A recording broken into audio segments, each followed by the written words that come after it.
with the rope. It is itchy. That might work. So what are you doing?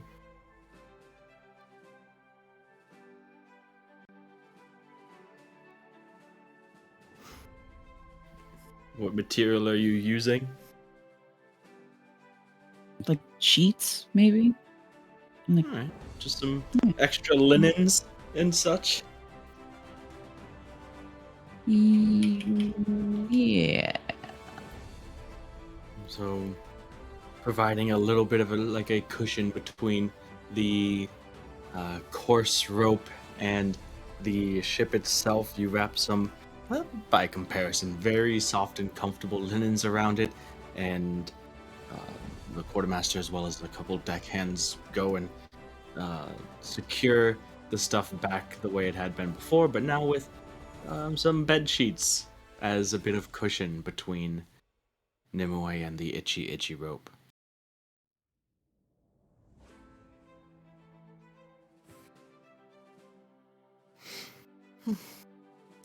Certainly is better than before. And looking back to Olvar. Oh, I didn't mean to upset you, but hopefully this is, and kind of looks to all of you guys before continuing, something that would work for both of us. And Olvar nods and, hey, guess I could have tried to be a bit more understanding, but this should work just fine.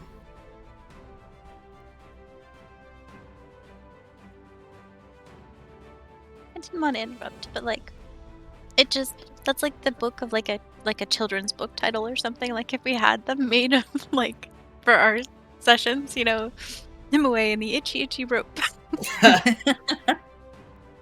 was like, that's a little kid's book title. Yep, our D&D has been, I'm just taking ideas from children's books for our conundrums now. No more world-ending doom and gloom. Now it's just, the boat's a bit itchy. How do you solve the problem? Fire. No, not in this case. I wouldn't even. Well, maybe I might. No, I wouldn't make the joke.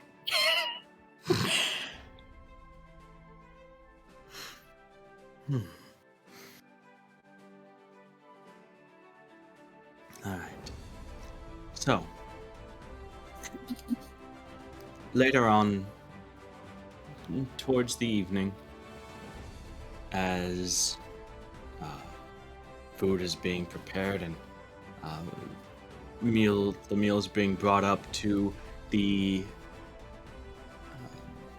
sort of the afternoon shift crew that's going off of their watch in the evening and night shift that's coming on. The meal's being brought up by the cook and her staff, the cook being a little gnomish woman named Jamie Mitwiggle, or Miggles by the crew.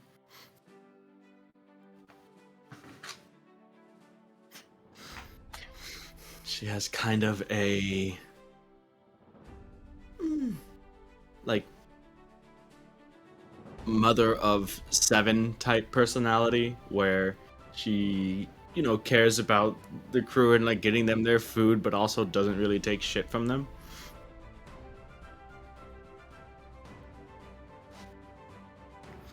And again, you guys are given food should you wish to consume. It's again bland, but filling.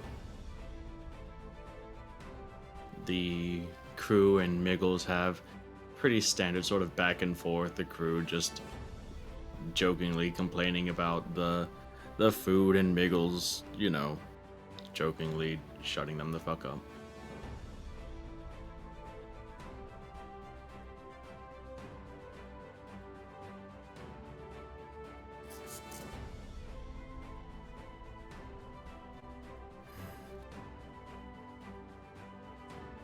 So,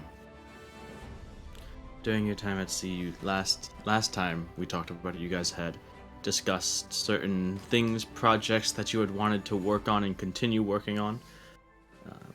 Is that all the same? Has there been any changes to that? Anything new that you guys would like to pursue during your time at sea? I mean, aside from wanting to learn how to, I guess, maneuver the boat, I would like to Aside, what you want to be you want to get behind the not wheel? Is that not behind the wheel, but like the portions, I guess, with magic or what they would need the mages for, okay? and then just in general, like maybe see if oh gosh, hold on, what's her name? Who's I forgot her the mage name. or the boat or who? No, the mage. One of Which one? hold on, yeah, I think it was. There's the leader of them, Her name. Yeah. Lanissa. Yes, her. Then the So, most junior one, the other female of the group of 4 mages, was Layla. I assume that she would be in charge of them, so I wouldn't want to like really impose, but help wherever if needed. I interact with them in general, but her more. Thank you. Sorry. Okay. She's a very by the book kind of person. She has the things that she wants to get done, the schedule that she has laid out, and she doesn't much care for or have time for much else. You can see that the other 3 that are part of this group of 4 Phoenix Academy mages aboard the boat do absolutely respect her authority, but there isn't much in the way of, casual, friendly conversation. It's strictly a professional relationship between the other 3 and her. And it seems like she's just fine with that. So most of the conversations that you've had with her up to this point, or have tried to have with her, have been very short and kind of unrewarding, but that doesn't stop you from trying. On top of that, has she at some? She's what? Just barely giving her herself enough rest. Uh, does she like eat frequently, like on time? She eats. You've seen that the academy mages, the crew themselves, they typically are awake during the sort of night into morning shifts, sort of, and they normally sleep through the afternoon times. I suppose if she'd allow it, I'd like to assist with tasks to maybe either help them get on track or have them take maybe small breaks in between to do something. Okay. So, the 3 others that, after they sort of, at first being like, no, the workload that we have and that we've assigned has been designed for the 4 of us. There's no need for any additional help, though if we ever do require it, I'll know where to find you. Eventually, though, just your constant presence over the weeks does begin to break them down to the point where it's like, you want to help? All right, fine. Assist Vandar, please. And Vandar is a half-orc who seems to share seniority with the other human male that is there named Tahir. And essentially right now they are in the process of something that you actually find yourself to be very helpful with, which is sort of translating draconic script and text that they had brought from the Empire and are trying to continue to make headway with, as much with the Empire and the Phoenix Academy being an imperial sort of establishment. The conflict and goings on in Draconia is at the forefront of many people's minds, and so you're given some of maybe less sensitive papers and stuff and such to essentially go over, translate, and from Draconic to Common.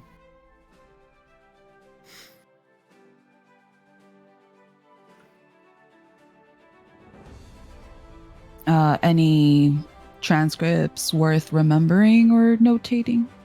Mental notating? It's they have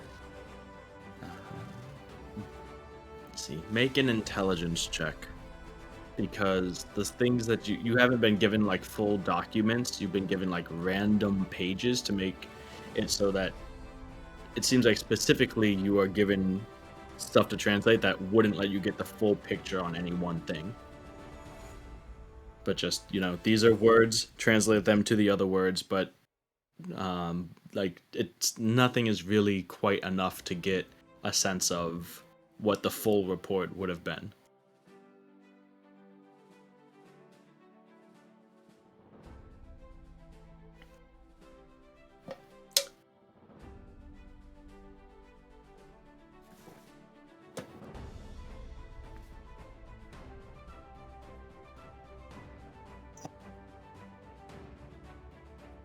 That was muted. 19. 19. All right. Things that sort of stick out to you. One thing that constantly gets mentioned throughout the course of multiple reports and that you sort of pick up on is the general structure of the government of Draconia. That being something that at first sort of confused you. As the translation from Draconic to Common, it wasn't really something that you, as an Imperial-born person, the concept wasn't familiar to you. But you did learn that the Draconic people, they use a diarchical government where there are essentially two monarchs at any given time. One being from the metallic side of things of the Dragonborn side, the other being from the chromatic, and they work together. Each of the houses, the chromatic and metallic houses, have their own sort of trees leading downward, branching off from their respective kings, but the Draconian civilization, as far as the Dragonborns go, as well. Anyway, not quite sure on how the dragons might rule themselves, because there's nothing in the reports about that. But at least the Dragonborns of Draconia have a diarchy. And I guess maybe one more thing. In the there's nothing. No, wait. There's no mentions of dragons at all in the reports. Wait, these aren't reports coming in from Draconia, right? These are reports that were taken. These are files and things that they had in the Empire that they brought with them to continue doing. Like, it's basically what their share of work that they could take on from them as they were traveling through and whatever, right? Okay. So it's nothing like no up-to-date stuff like coming in from Draconia. No, this is all. Okay.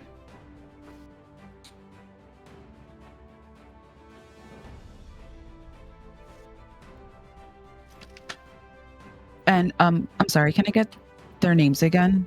Because I couldn't find them in the chat. So you have the head of it, who is Grand Transmuter's assistant, Lanissa. Did I not give you the names? I could just type them. Thank you, because I'm typing them right now. No problem.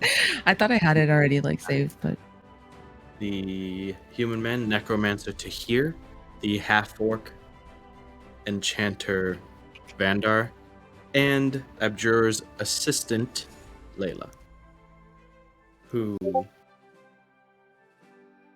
at a later time, due to your assistance there, giving them, a little more free time than they would be used to. You see her working on something topside. She has her spell book out at the stern of the ship, sort of in the area that overlooks uh, the quarterdeck where the uh, captain or whoever would be piloting the ship is, and she has her spell book out and is going through things, and you can see her attempting to get the hang of a new spell.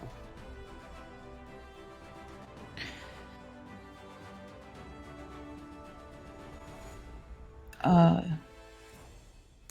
I sup I would like to watch, but not necessarily interrupt if they're focused. Okay.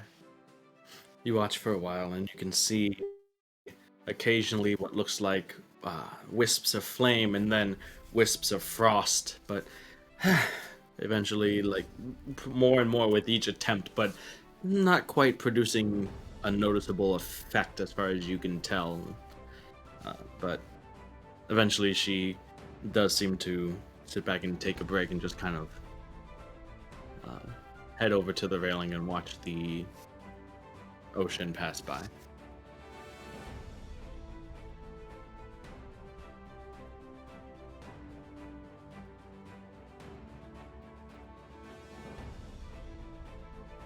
Uh, so what were you trying to learn?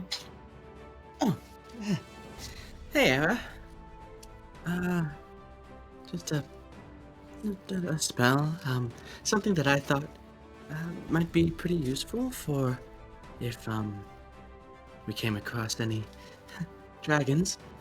Thanks for all your help, by the way. It's been nice. I was pretty nervous about coming out here. It's my first time on the South Nimue, or Nimue, I guess it's her name now.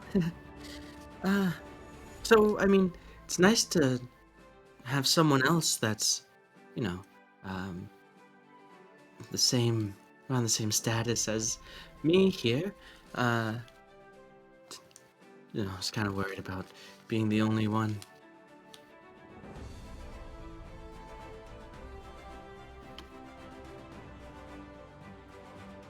Uh, I think uh, the more you attempt, the better you'll get at casting that spell, especially if you think it's going to be useful against dragons.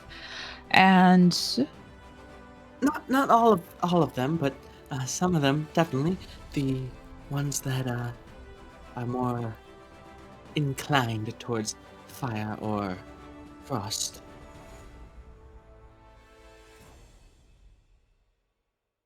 Haven't quite found anything for the other three yet, though. the other three? Yeah, the other three dragons, types of dragons, chromatic anyway.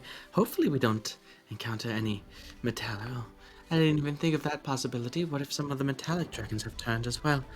That's scary.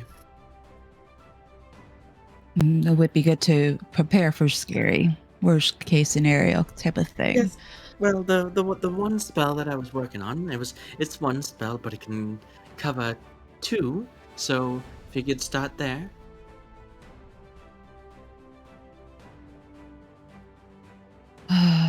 Can I take a look at the spell?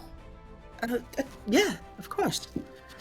And opening the spell book, and do you take a while to sort of decipher the way that this wizard writes out the sort of runic incantations and glyphs of her spells? Again, the equations that differs between wizards. They're your own real personal way to write spells, but they all equate to the same uh,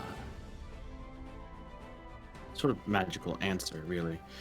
Uh, it seems like the spell that she is learning is a single spell that could be used to either um, give one resistance to fire, to and rather, or cold, depending on the way that the spell is cast. I guess while looking at the book, I'll explain the encounter that I had with the red dragon. So, kind of how I, stoopingly attempted to use fire against the red dragon, and how I found a solution by using poison against it. So, kind of, I guess, explaining that. Yes. Well, I mean, yeah. She kind of, and like, it seems like she's already aware of that. Well, at least she's aware of the the types of dragons and what they are generally capable of. Which if you want, she's willing to share with you. Oh yeah, I'd like to pick her brain for, I guess, the types of dragons or what she knows regarding that. Well, it's not much. I've not encountered one before. Although, um, well, I wasn't even really part of it, but I was part of the group that, part of a team that was proofreading some of the reports generated by the team that did examine the corpse of the dragon that was slain near Vasselholm recently. That's the dragon that you were a part of slaying, and the one that you, I assume, same one that you were talking about earlier. Anyways, as you are probably well aware, red dragons have capability of fire. Then the other chromatic dragons, there are 5 chromatic dragon types of dragons and 5 metallics. And if you're familiar with Dragonborn, they follow the kind of the same nature, really. So, as apart from the reds that breathe fire, you have the white dragonborns who are privy to frost. You have green dragons, which are poison, black, which are acid, and blue, which lightning. So those are the 5 types of chromatic dragonborns chromatic dragons rather, that we are currently aware of. And so I'm trying to prepare myself with a spell that you had just seen here that if we encounter either a red or white dragon, I could maybe boost my chances of survival a bit.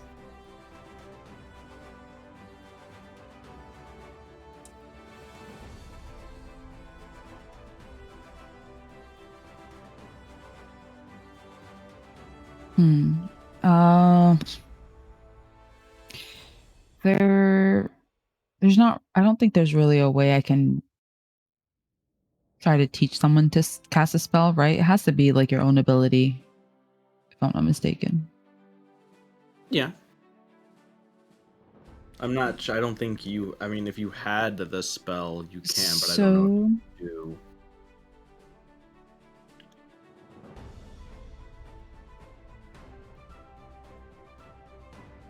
Well, But how about you wanted to, you could, practice it together if it's something that you want to spend some of your stuff picking up for your spell book. I guess not yet necessarily. I think what I'd like to do is exchange taking on a bit more work so that she could practice. Okay.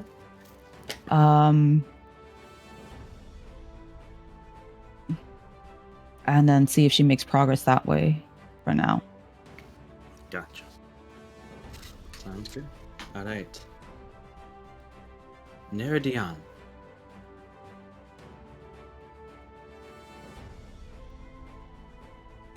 Through your time, you're, spending time with your Tressum, the book club. I assume working on the dragon figurine as well. Yeah. Which, did I have you make a check for that yet? No, because Okay. it was still in Gada's sketch phase. Yeah, so since you've gone through the sketch stuff, now you're actually putting jeweler's tools to gem. Let's go ahead and make a jeweler's kit check using your dexterity, since you already have the plans to follow and the markings made. So a jeweler's kit check using dexterity. So dex check with proficiency.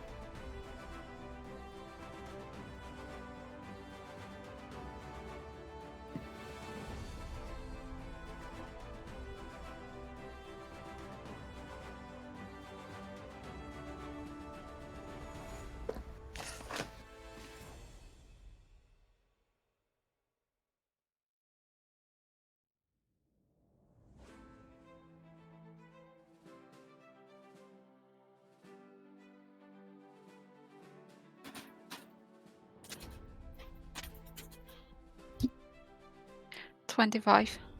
Okay. Yeah. You get going and you have the vision of what is going to be in your head, and your hands work deftly and pretty much perfectly with what you have envisioned for this little statuette that you and Elevorn had uh, planned out. So you make nice progress on it and will continue to do so. It's not done yet, but you're moving on without a hitch.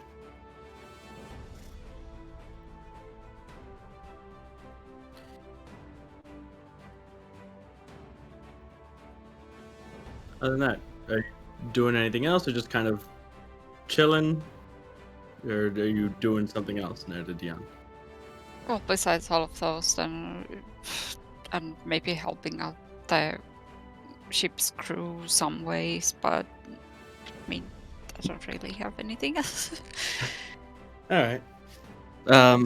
If you are offering help, there is somebody who is very willing to accept that help. It's a young man, maybe about 17, maybe 18 years old. Uh, kind of short, stringy black hair, and very, very frequently being accosted by Olvar, the angry dwarven quartermaster. You've noticed him in many places where maybe he shouldn't be, like just sort of hiding out essentially. And he's kind of the one that's working only when there are eyes to see him working. He's that kind of person. He works harder to avoid work than he does at working, essentially.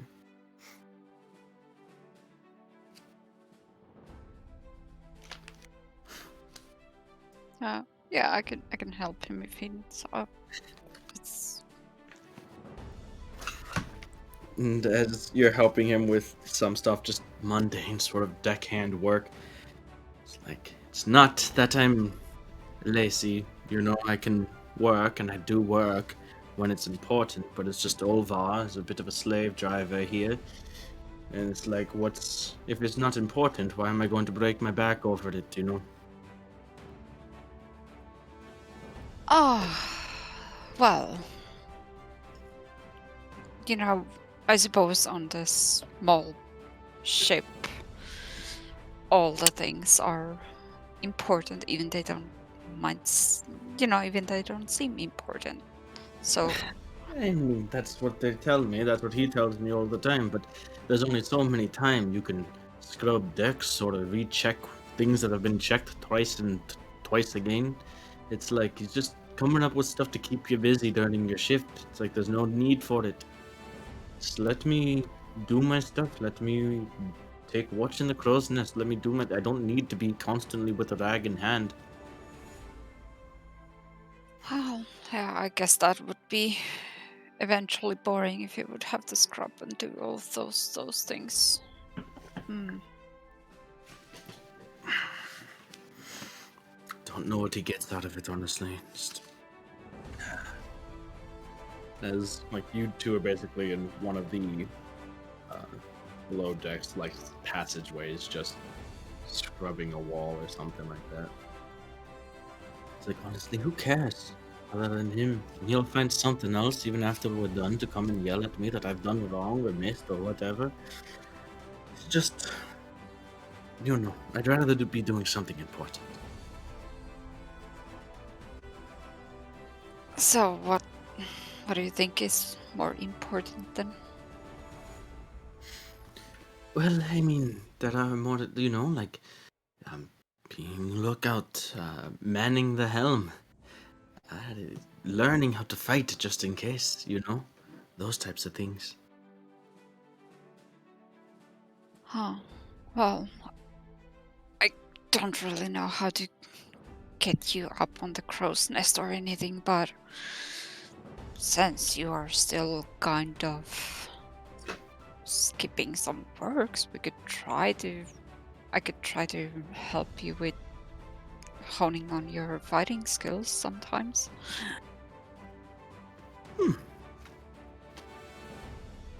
Kind of, you notice as the sort of glint of the daggers in your hilt, and it's like, yeah, that would be great. Much more fun than this, anyway. Well, yeah, I'd appreciate it, especially if, I don't know. I mean, I know it's a Imperial Navy ship, so not likely to be accosted by pirates or the like, but who knows what we'll find, right? Yeah. Whatever it is, we want to be ready. And you guys hear footsteps coming down, and he kind of looks out of the corner of his eyes and just kind of gets back to focusing on his work as Olvar, the Dwarven Quartermaster, comes down and kind of watches. You're getting Neredy on to do all your work again, are you, Bick? It's like, no, Olvar, no, I mean, she offered to help, but I had to get it done myself, if I had to. And he goes and he just kind of wipes his thumb across the wall and kind of, well, I hope that for your sake you're working your way from there back here, because this is not quite up to par. And you guys indeed had not been working that way. That is something that you guys had already come and scrubbed down. So, once you're done here, I want you to go around, check all of the ropes we have, make sure they're up to satisfaction. I will. And he heads up, and then as he does, Vic kind of just drops the scrubbing brush and rag that he has into a bucket and gives a very exasperated groan sigh combo.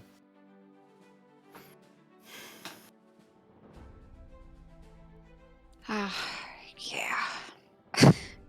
Well, maybe we should just try to at least finish this fast, but well enough.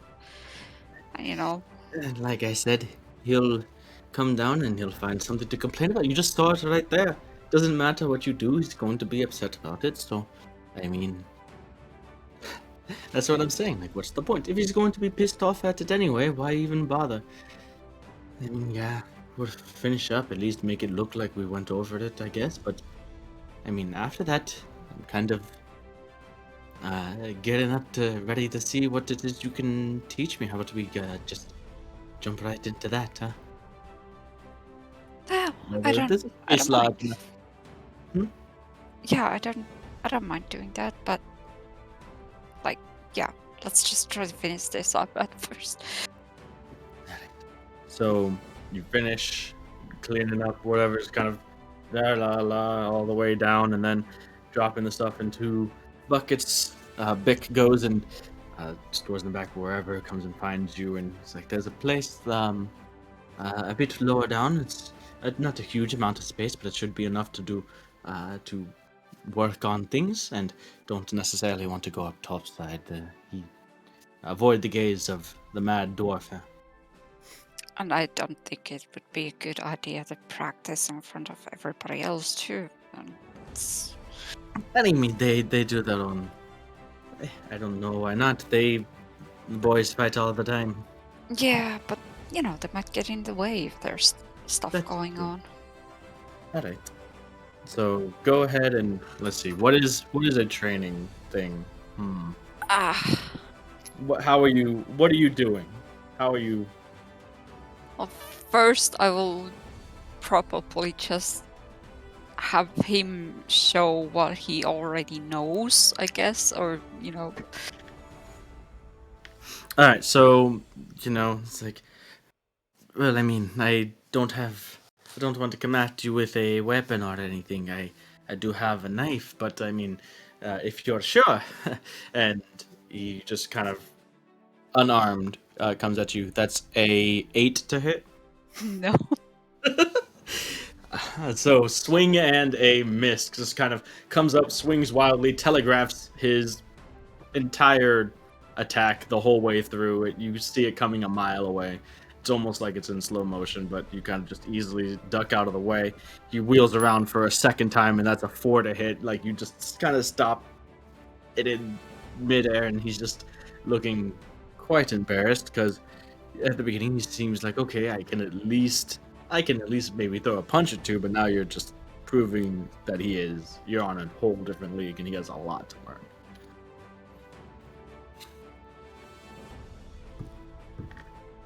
Well, I guess this definitely shows that you necessarily don't have had the best time to try to learn, and you've been doing work especially a lot, and you know.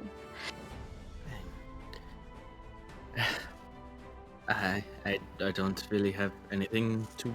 I mean, guess I'm not as good as I may have thought, but I'm even more reason to want to try to figure it out, huh? More reason if we ever get into the shit, then I want to at least be useful. Yeah, and that's why I'll be glad to help you. And would you prefer to try to fight with your hands with me, or do you want to try with a dagger or something? We could like fashion some sort of fake daggers so we wouldn't hurt each other. That's probably a good idea. I don't imagine that I'd be running out into the fray with just my fists, so we'd probably want to learn some sort of knife play, yeah. Yeah, I can try to figure that out for the next time, but if you want to try to just, some moves or something right now, then we can start with that for now. All right, so during this training, so go ahead and make an athletics check as you attempt to just train the young lad in some sort of basic footwork and posturing and balance, essentially. So, was it athletics? Yeah. Okay.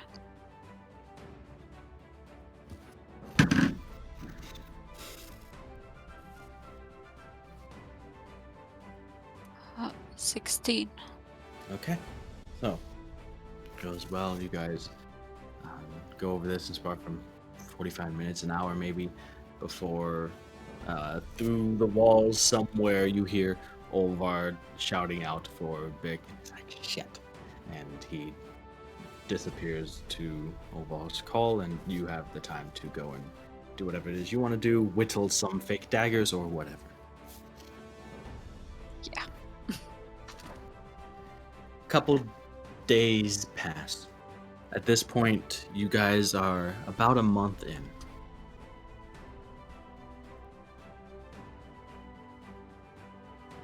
One night. What schedules are you guys keeping? Normal, sleep during the night schedules, or what?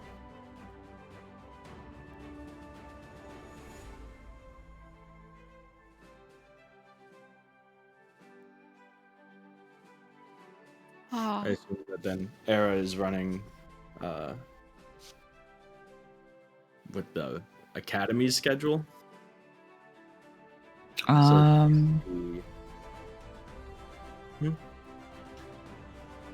Oh no, I thought you were gonna ask me something. Hello. yeah, are you on like sleeping when the academy sleeps, or are you keeping your own like normal schedule?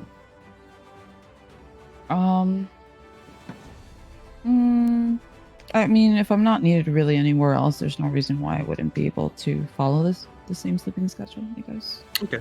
So Era's sleeping basically during the afternoon. Era, you're awake from like late at night to late morning. That's when you're staying awake from. Okay. And so you see Era, like a lot of times at night you'll see and hear the slight bickering or conversation between the captain, the navigator, and the junior navigator Yavelda as they come out at night to see and check the stars, see that they're maintaining course, and recorrect if necessary. Daran Nerdian Elevorn? I probably would have adjusted at least somewhat to the crew's schedule, like sleep Well, the schedule. crew, the crew, they sleep, they have shifts. There are different people manning all Yeah. this. Well, kind of the Good. normal, just sleep during the night and Okay. just be up on the. Yeah. Sounds good.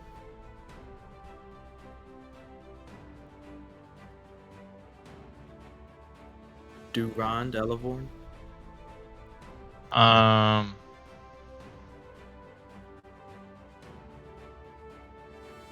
not sure. I'll sleep on any time. Just whenever you want. Just I'm tired. Going to bed. So Duran kind Yeah. of drifts through, like, you know, sometimes he's awake at night, sometimes it's during the day, just whatever. Okay. So No, I mean always sleeping you at been- night, but I don't know, not really being conscious of it.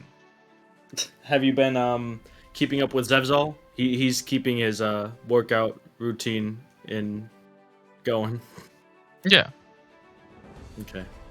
And As fishing. well as and fishing? Yeah, I want to fish. Kind of hard to fish off of a moving boat. That's fine. No, it's not. There are plenty of boats that if you With line fishing, aren't those like trawlers that have like the nets and stuff? no a tuna. But how long is your fishing line? I'm sure you could do it. Don't think about it. I've never gone tuna fishing. I apologize for my. It's newbie. okay. Yeah, the line and the things might be sturdier than normal fishing poles, but they just have a smaller boat, and This isn't a small fish boat and though. they do have a Oh, like you saying like they stop and like go like drop some boats to no go out and like go fishing like. no it's they just keep on moving. I mean, there's lots of line in the reel. I forgive you for not knowing all of this then. It's okay. Yeah, but that's like modern day tuna, whatever fishing. We're talking about like you have a normal ass little fishing pole from medieval times. Hey, my Just fishing add- pole is fucking amazing, I'll have you know. Yeah, Lu Shang's fishing, or whatever. Yeah, exactly. That's what I'm supporting. You could definitely probably fish as a killer whale. I'm just saying, and keep up with the boat as well. Hitch Elvon up to your personal boat and No, you are the killer whale, and then you catch it, and that's not the same. That's not what Duran wants to do. Maybe it is. Has he done it before? Maybe it's what he Have you wants done to it do. before? You want to be dolphins again? No. No, not dolphins. They're not big enough. we just At least I don't think so. we just tie a dinghy behind the ship, and Durand is gonna fish from there. How is that? You're still going just as fast as you were before. It If you, What if I use a net? You could use a net. They have nets actually. Perfect. Yeah. I mean, it's not as fishing like one-on-one as you're used to, but it's just sure you could drop a net and wait, I guess. That sounds wonderful. I think I'll do that. Okay. Make a fisherman's check. I don't know what the fuck that is. I mean, So in between working out with Zevzal in the mornings, Svenkrid does join you guys from time to time, but also, he's still very focused on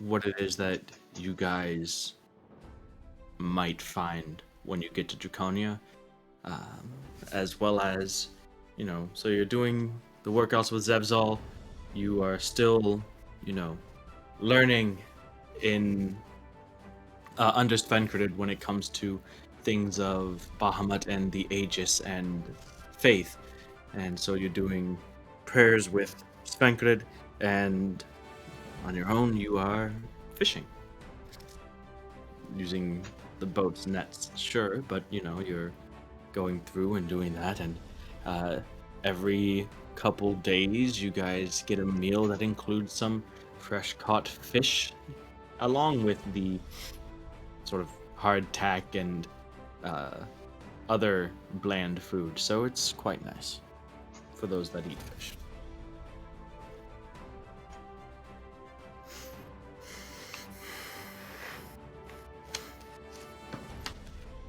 Elavorn, what are you doing? I'm thinking.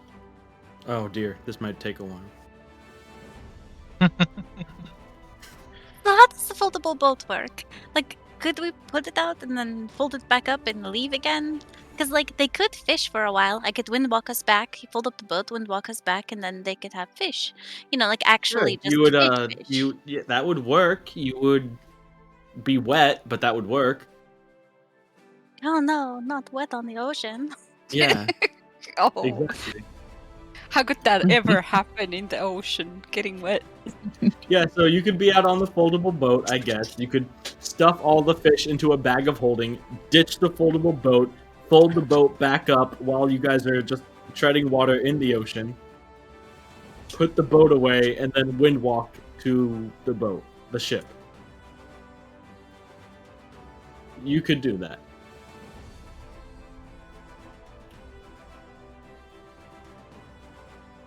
Is that something you want to do? I don't know. Depends on if it's something that Doran wants to do. But if not, it's fine. I was just, like, problem solving. Is that something that Duran wants to do? Take your I- foldable boat out? That sounds interesting. All right, sure. So you guys go out like a couple times by this point, taking the foldable boat out, using the rigging set up along the side of the ship for the few small craft that the ship, the Falfnemloth, has attached to it, to drop your foldable boat into the water, throw a rope ladder over, climb down, and Elavorn and Taran just kind of drift away from the ship and spend some time out in the middle of the vast, empty ocean, fishing. Sometimes hours on end between bites, if you even get one. You are in the middle of the ocean.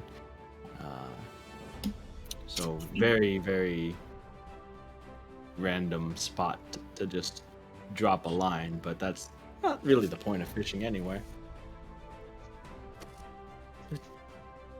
Occasionally come back with solid few fish, if anything, to at least feed your group, not the whole crew by any means.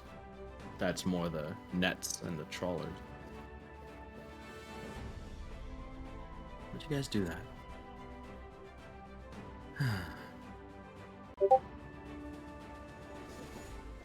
Also, I have I had another idea while I was thinking. It couldn't possibly be bad, I'm sure.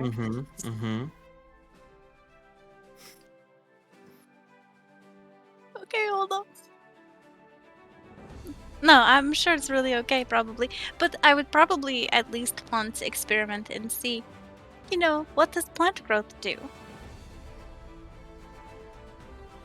Oh. Like, oh, Same thing it would sort of normally do. The trees, branches might get a little fuller. The roots might get a bit. You're not going to. It's not going to be like an enlarge spell on the boat. No. well, what if I just kind of do that every day? You just want the roots and branches and stuff to just override the entirety of the ship, like. All right, so here's the thing about you casting plant growth on Nimue.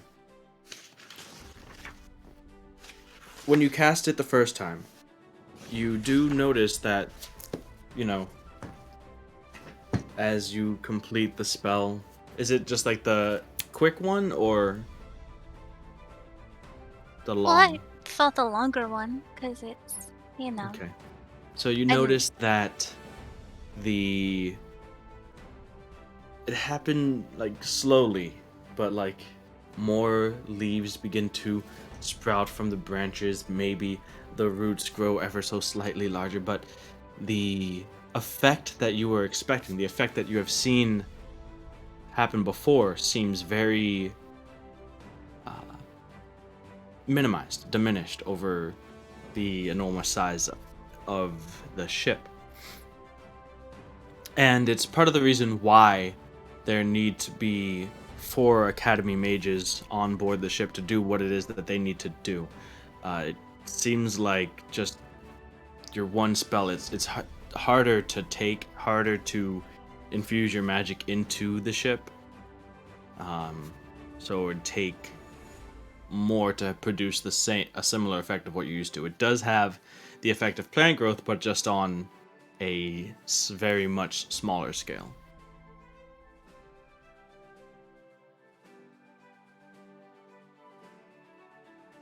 Okay, so it's just like literally the tree in the front of the boat that's affected.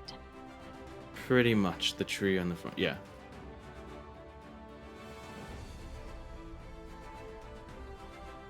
The tree in the front of the boat, the roots that extend along the hull.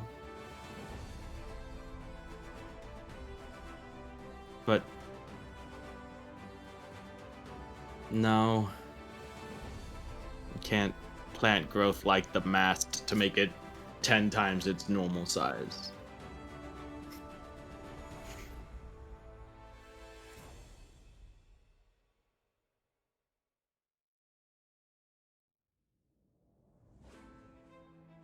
Again, Okay. it's like you're doing plant growth, right? So that would be like the unprocessed, unmachined parts of the ship, because that's what you're affecting, that's what you're growing. You couldn't just walk up to a house and make make a 2x4 larger.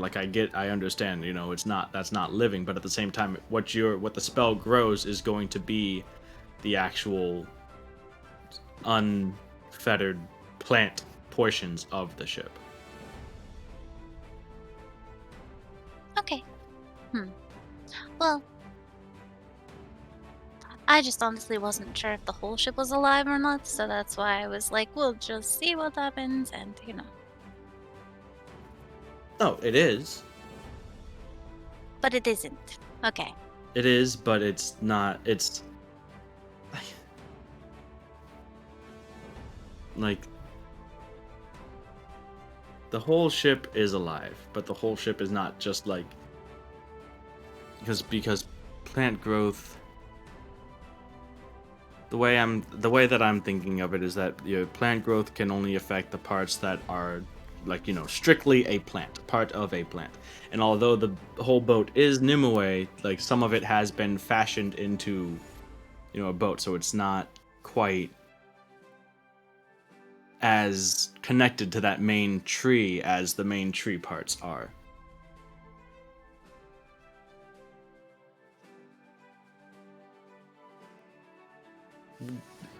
It might help more if I knew what you were trying to do instead of just I'm going to try to plant growth the boat. Like, what is your goal? Giant ship. Giant ship. Is it not big enough for you?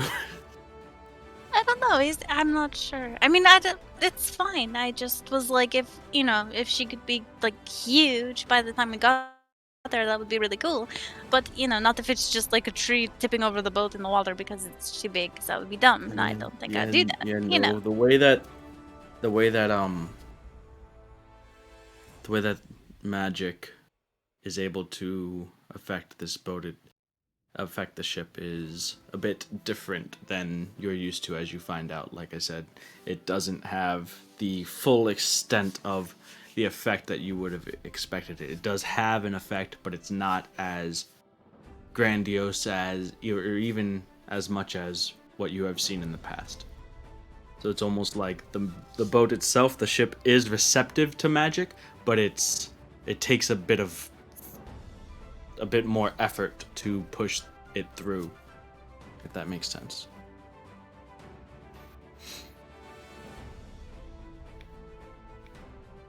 Yeah, sort of. I mean, I'm not disagreeable about this. I just was like, I don't know what would happen, so we tried. Sure. But yeah, that's. Right. So, speaking of the ship, her roots and plant growth, during the night, one night, Elevorn, I assume that you're awake during the nights that time? Well, one or less people awake. I suppose at night, maybe, but like the crew has pretty much equal shifts during all times of the day. So there's always someone manning the helm. There's always teams of people for different tasks that are alert and awake. Okay. So yeah, nighttime probably. Okay. So you notice another conversation happening. This time there's the captain, there's Yvelda, and well, there's also Hunsid, the navigator, and you hear Yvelda. I feel that we're starting to lag behind the rest of the fleet. We are behind schedule, would seem, by near half a day at this point. Well, what's the reason for that? The captain asks the two navigators. Well, simply not moving as fast as we should be. And the captain walks over and is out. It's these damn roots causing too much drag on the ship. We're going to need to cut them back a bit. Nimue! And the roots grow over and converge near them and form into the dryad-looking, elvish, humanoid female that is Nimue the ship. Yes, Captain. Your roots, they seem to have overgrown a bit. They are causing drag on the ship, and we're not making quite the time we should be. My roots have been a part of the ship, and a part of me since, well, as far as I remember, they've never caused issue before. Well, I mean, they have always been kept in check before, just like everything else. Now it seems like, well, they're growing faster than what they normally would, aren't they? Well, I suppose I still don't see why that's a problem. I just told you.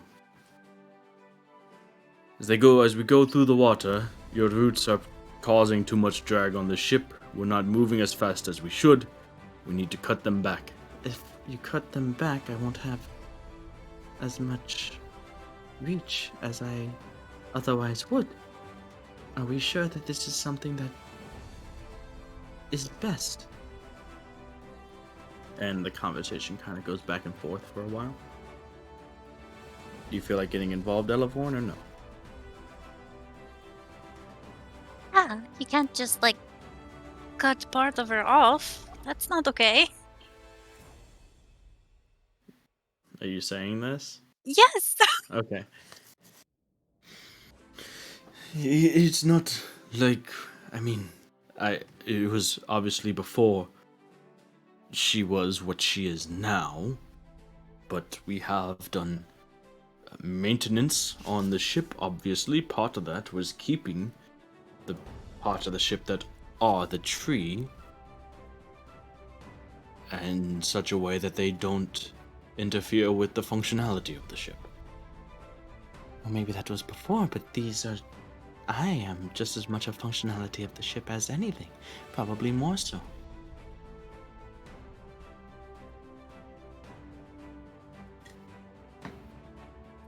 Captain, if I may. There's something that you seem to be missing. It's like, yes, she can talk now, but she has always been who she is right now. Like always.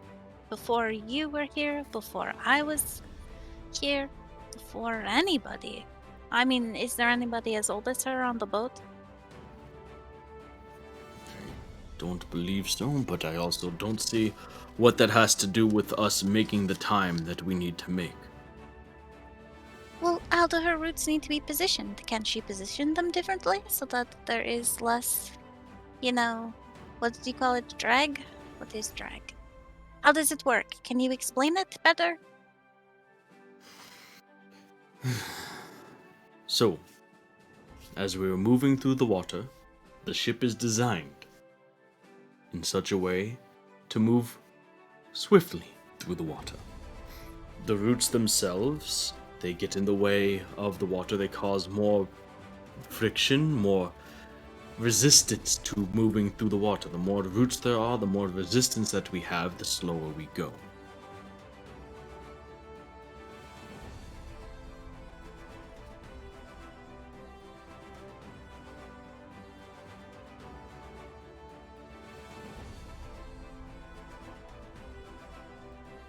Okay. So,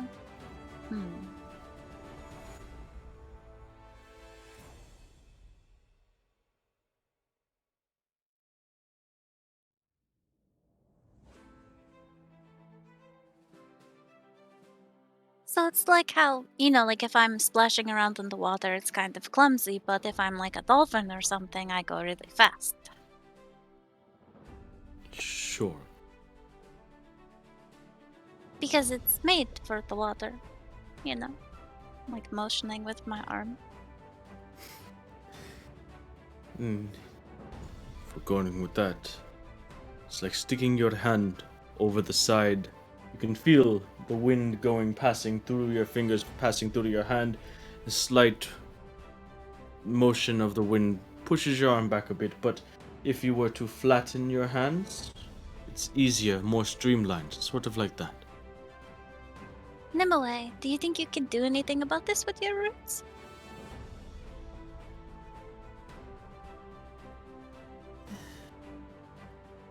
Could adjust them. Not sure if it would be exactly what the captain wants. They have, in the past, trimmed the roots back to, I suppose, to make the time and speed that they expect out of me. I would not be able to replicate that exactly, no, but I am not that ship anymore, Captain. And what I am now, what I have now, what I can provide now, well, it might not be the speed that you wish. I just feel like It's better, not just for me. This is not like the things that Olva and I argued about some days ago. This is...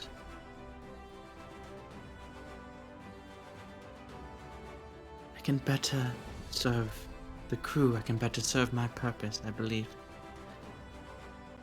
Right now, your purpose is to get us to Draconia in as timely a fashion as possible.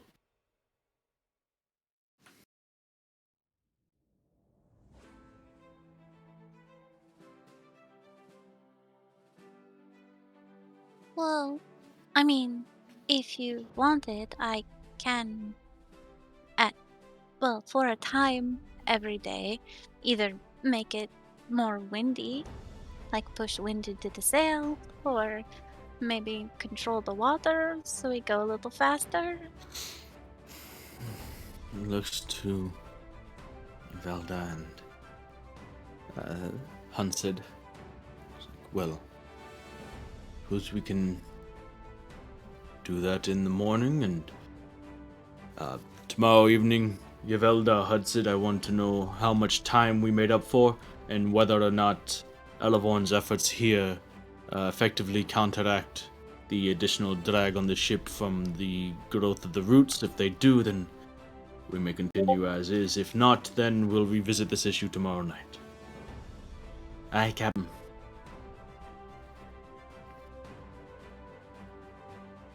And Nimue thanks you, Elevorn, before the roots begin to unfurl.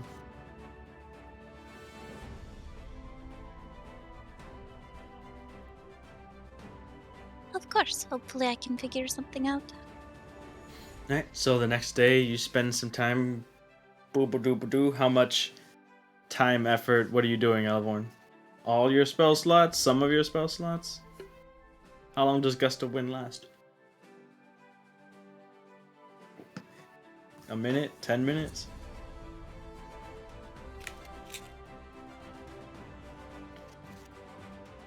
Well, there's control wind. Mm-hmm.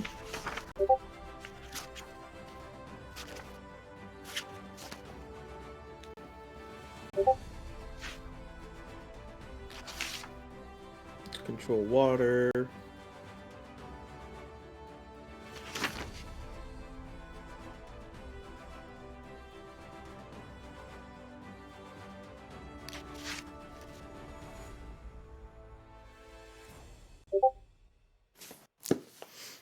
Alright.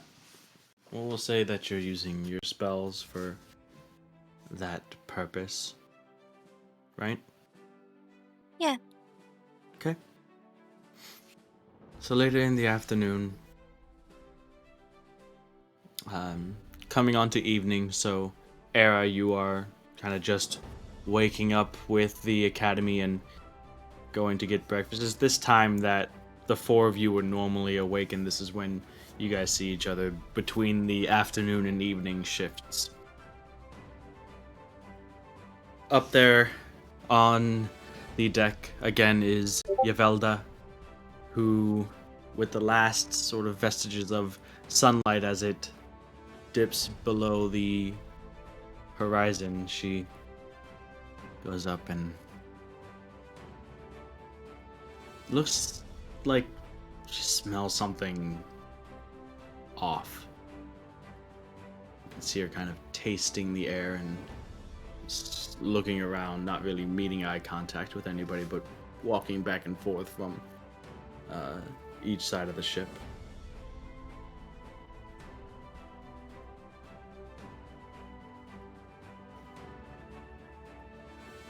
Someone. And this is me going towards sleeping, was it? No, this is you waking up. Time of day? Waking up. Okay. No, I guess I would see her pace and would approach her. Right, so you walk up to the female half-orc. Holds up as you, she holds up a finger and looks out, and goes down to she has a kind of like a clipboard type thing that has a little stand for a candle on it, and she has her charts and different navigational tools in there, and she looks at stuff and begins to do a quick calculation. She looks up to you. Don't have much time. We have a storm coming.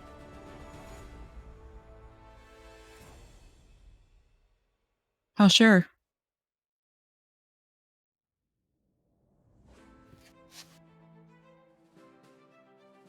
Did you need something?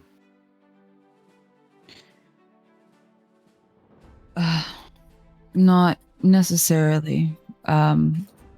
Just kind of waking up. I just saw you pacing, so wondering, I guess. Yes. And she walks by you up to the helm. You can still within full sight. She begins talking to the navigator who currently is manning the helm. Like Hunted, we have a storm coming. What are you talking about, Les? The skies are as clear as far as I can see. It's not sight. You can smell it. You can taste it.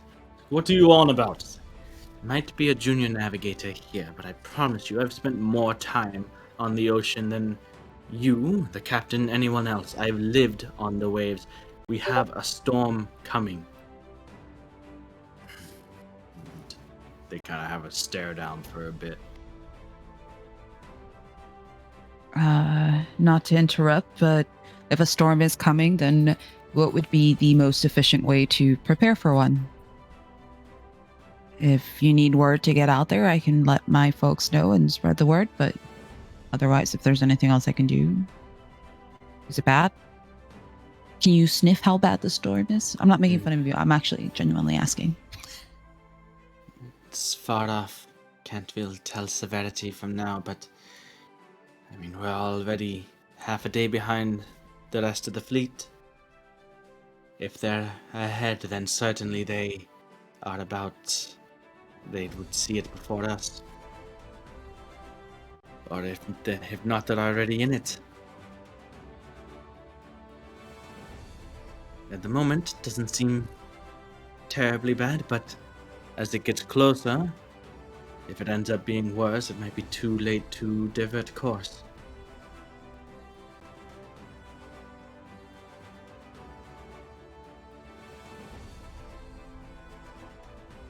You can't exactly just turn around. No, we cannot. But we can get ready for it. Alright, well then go tell the captain and let him make his decision. Aye, I will. Then to you, Era. Wouldn't mind if you spread the word around. Don't make it seem too urgent just yet, but just at least amongst your friends, just to make sure they're prepared. Understood. And the other mages? I have no agency over them. If you want to tell them, you can. I cannot order them one way or the other. I'll do so. I guess if there's anything else, just let me know. I just finished waking up, so let me know how I can best prepare or how we can all best prepare for this. What would you say? Would you think that we would need to divert the course at this time? I'm just curious, so don't mind my questioning. If it's not that big of a deal, then there's no reason to divert course. We've been through a couple small showers already, not the worst, and we could divert into something worse. We've charted this course for a reason, and extraneous circumstances aside, it's best to stick to it. Especially considering that we have already lost time in that, according to your mage friends, we still have not been able to make contact with Draconia, so it's imperative that we get there as soon as we can. Which, not sure if you would have tried throughout the weeks to make contact with your sister again, Era, but if you had no responses from sendings, and if you tried to scry again, the same as last would have happened. Okay. I suppose I'll break away from the conversation and use the bracelet and just kind of. Good morning. Hello.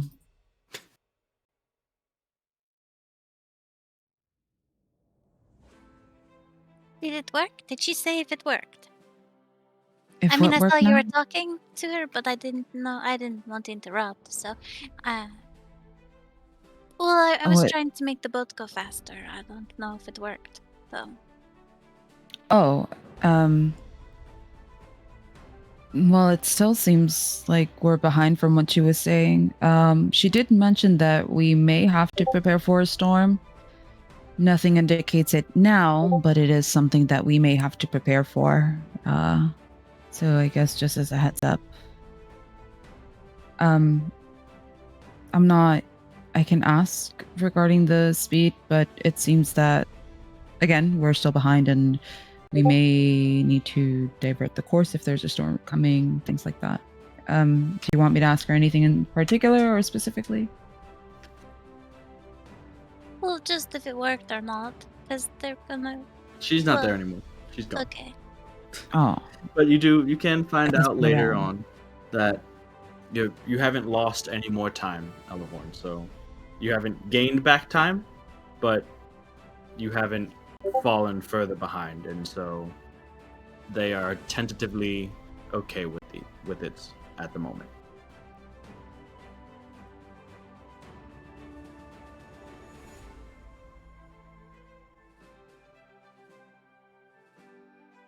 Okay.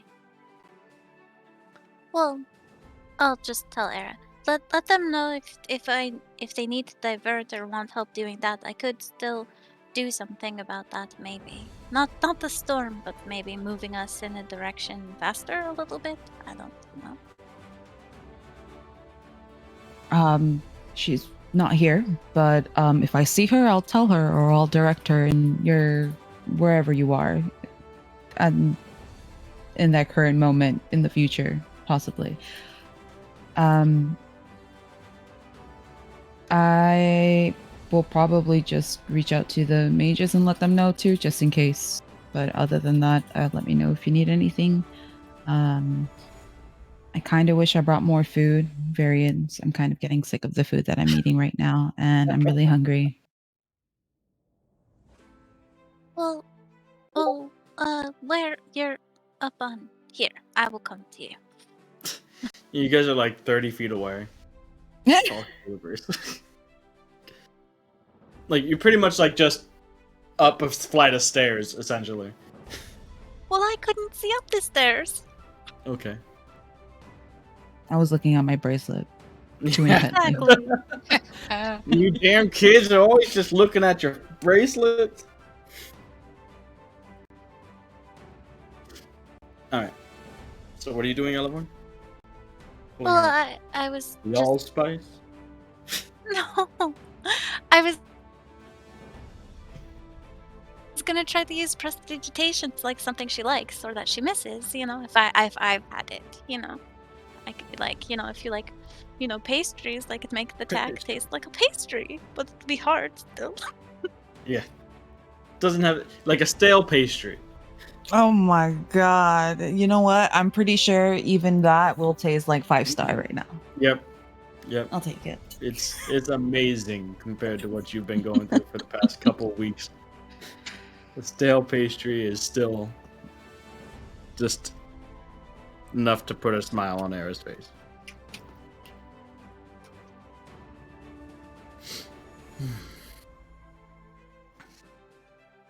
So, later, after receiving this word, the captain does approach the mages and Lenissa, send a message to the Port Comfort. I want to see if they have experienced or have any more word on a possible storm. and unless they're using the sending spell to presumably the captain or another member of the crew on the Port Comfort, one of these ships that is ahead of the Falcon she sends a message, receives word, and so, Captain, the Port Comfort did report having experienced a storm. It wasn't the worst they had ever seen, nothing too severe, but it seemed like it had been growing in strength, but they have passed through it and are continuing course to Dracania. Very well. If they could get through it, so can we. And he goes to make the announcement to the rest of the crew to essentially make the ship ready and to prepare for an oncoming storm of currently unknown severity. So things are rigged up, stuff is checked, unless it's by Bick, in which case it probably goes unchecked. We're doomed. But What's there are up, the God? odds there. So What? so she'll check it. I said, there are the odds there though, so she'll check it, right? Yeah, like she did last time when they totally disregarded Olivor. We're doomed. They're too busy punching each other in the face. Or he's trying. Yeah, trying to. Yeah, not actually doing it. Attempting to give each other splinters with carved knives or whatever. Hey, they're really smooth, okay? Really I sanded smooth them and- down. They're Mhm. smooth as fuck. Gotcha. The first So- rule about Fight Club, you don't talk about Fight Club. Yeah. It's I a don't know whole what you're club now. It's a whole club. True. Oh, it's Netadion. It started as Netadion and Bick, the deckhand, and now there's just more people coming in. Yeah.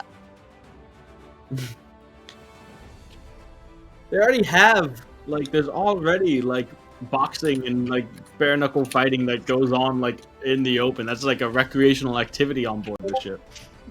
Yeah, but this is secret. It's so much Oh, better so when it's cooler. secret. Yes. It's always cooler if it's secret. It's exactly like what they're doing up there, but it's secret, but no one knows about it, so it's better. Alright. So, the next day turns to night, and as morning dawns the day after that, you guys are maybe 5 weeks into this journey as you begin to see on the horizon as the boat is continuing on with the beginnings of dark storm clouds that stretch for miles. You begin to experience the first bits of light drizzle and sprinkles. You can feel the wind that starts to pick up in its intensity and whip heavily. Not much in the ways of danger yet, but you are continuing to move towards darker and darker storm clouds as the seas become a little bit more and more turbulent and tumultuous. What is that word? Turmoil? Turmoily. I don't know. Susanna says it a lot, though. Wait. Oh my god, wait. Can I bubble the boat? No, It's a creature. Fine. no. It is a No. creature. I call Listen, a court. all right? It's a boat creature. There's a reason why I have 4 Academy Mage on board this ship, and it Fair, For- there fair. are rules. There are fucking rules specifically designed for casting spells on the boat. All right, I have thought of this. Okay. Yeah, mages who don't have control wind or water. What are you talking about? The meta move here is that Era should have spent the last 5 weeks teaching the spell to the Uh-huh. other mages so that they could Uh-huh. all cast it into the boat at the same time. Oh yeah. the Bubble the boat so that it's just like floating on the water and just getting rolled back wherever the fuck the wind goes. Genius. Do it. You know what? You can do it if you want to. I'll allow it.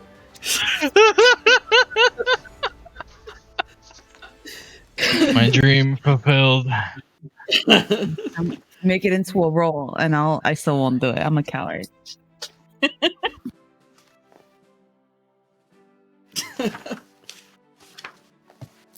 Okay. So,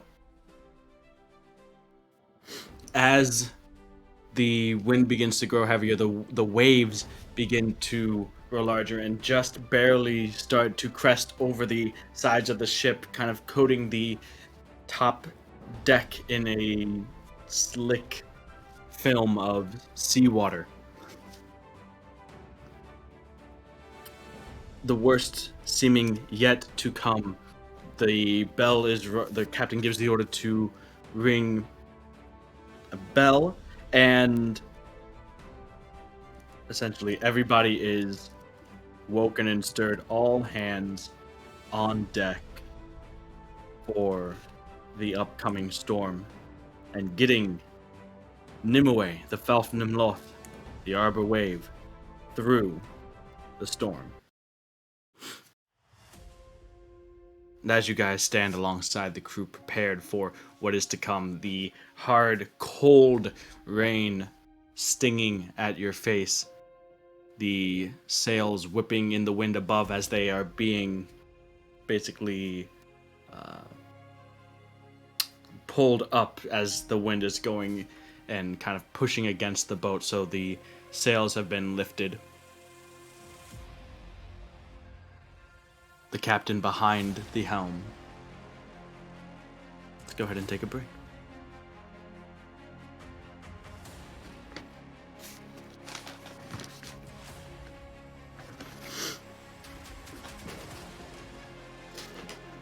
Now, Dune and I know that Dune and Nemo have been through this before, but I don't think it would be fair to not allow the others to enjoy.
4, 3, 2, 1. Welcome back. So, the four of you, as well as the crew of the Falfenloth, as well as Nimue, the ship herself, are heading along into a storm. As now the clouds have completely covered the sky and blue skies are well behind you. The rain and the wind begin to pick up their intensity. The height of the waves begin to rise and crash against the ship, occasionally water spilling over the railings and coating the deck in a slick film of salt water. The captain has called for all hands on deck. And then, once preparations to battle the storm and fight through it have been made, the sails risen. All of those who are not still needed topside begin to head down to man oars to continue to row the ship through in lieu of the sail's wind power. So I will ask, as the impending storm brewing, where are the four of you?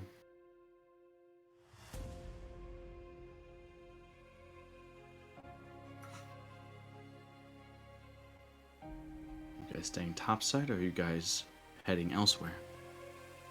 I want to ask the captain where he thinks it should be best. I've never been on a boat like this. Boat combat. Well, I'm staying topside.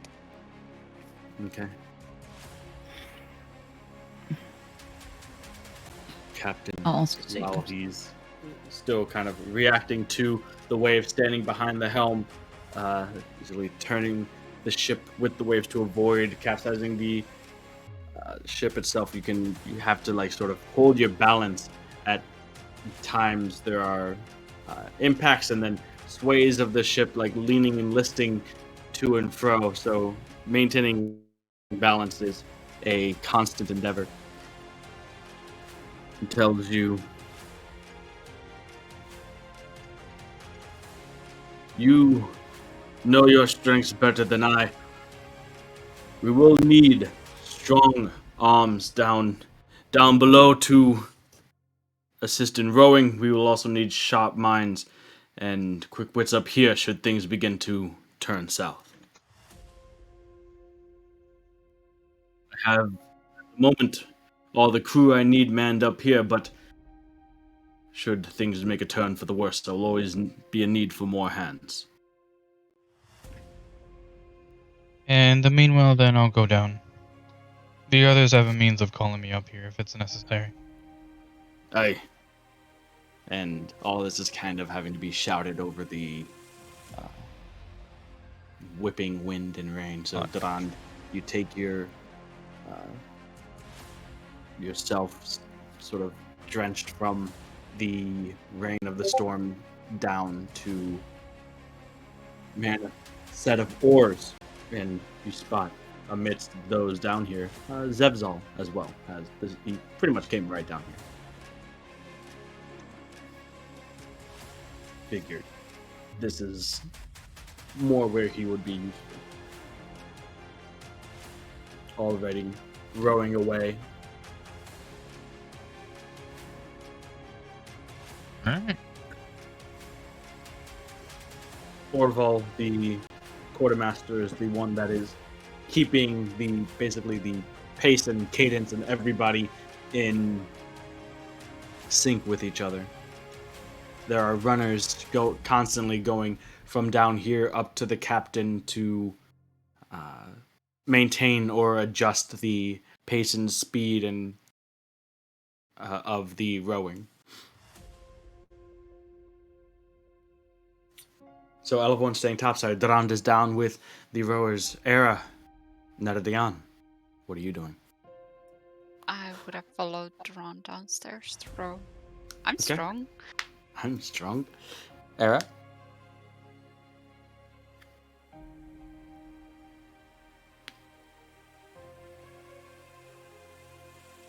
I'm not strong, so I'm going to go topside.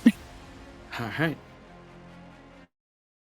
Well then, those down below decks rowing, please make a strength check for me for this first part.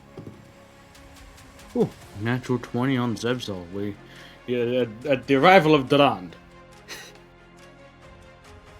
it turns into a sort of competition, at least in Zebzol's mind. It's a competition then, okay?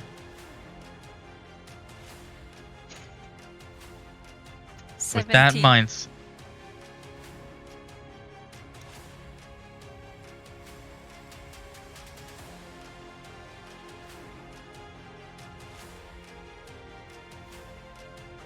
Come on, Duran, put those muscles to work. Row, row, row your boat. That is terrible. Oh no.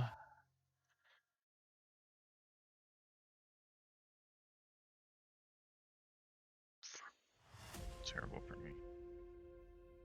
13. 13.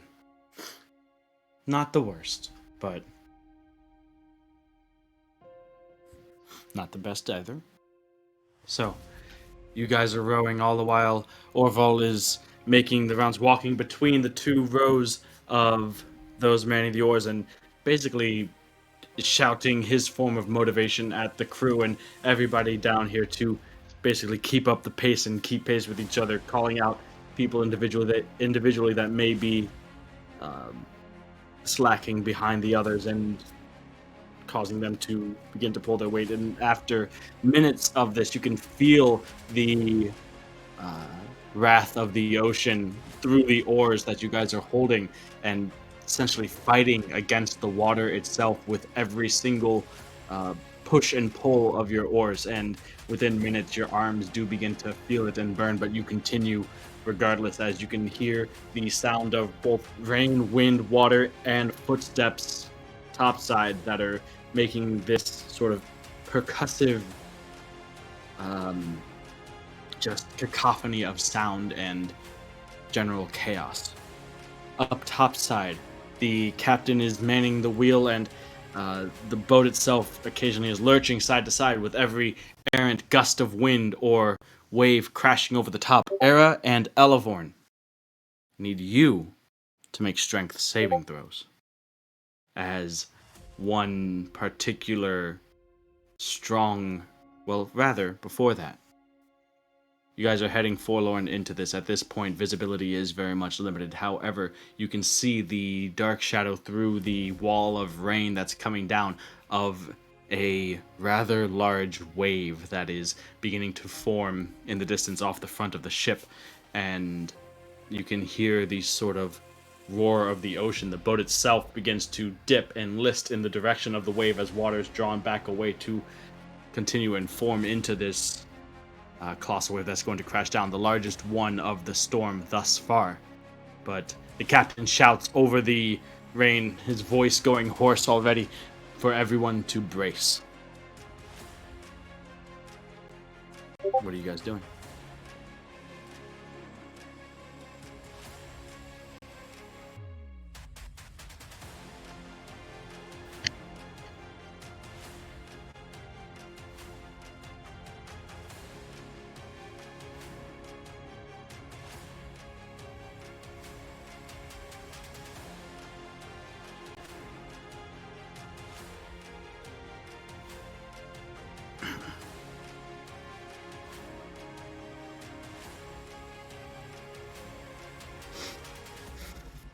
Throughout this, Nimue has been topside, kind of staying out of everyone's way, but still sort of maneuvering around the deck, just sort of looking around, almost lost, kind of. Just watching everything go around here, not experienced something like this with her new senses before. There's not a sense of urgency or panic like there is with the rest of the crew, but she's just kind of in a trance, just watching everything going on, just kind of moving through the rest of the crew. So, Era Elevorn? Well, if I saw her doing that, I would run over to her and grab onto her shoulders or whatever the approximation of that is and be like, Y- you are in danger. We are in danger. That wave. This does seem like a lot of water.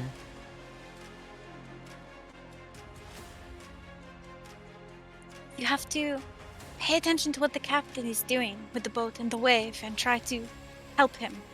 Try to help everybody move through the water so that the boat doesn't turn the wrong way over onto it. You won't float if you're upside down. Okay. And as you're there, kind of talking to her, the roots unravel and Nimue disappears before you, moments before the wave hits. I guess find something to hold on to. All right. Era? I'll probably brace for impact first. With the first wave, and I intend to use Big B's hand once that settles. So because I don't want to lose concentration before that. Okay, got it. So, the two of you are topside. The rest of the crew, as well, they also brace. So now, I need the two of you to make a strength saving throw, please. As below decks, Duran, Zevzol, Nedadian, the rest of the crew, you see, you feel a large, an impact. The ship itself jolts to one side to the point where those of you sitting on the bench are kind of squished up against each other. Some fall and roll off the bench. Orval loses his balance and kind of falls and rolls to one side before struggling to his feet. Plus a 17 total. Okay.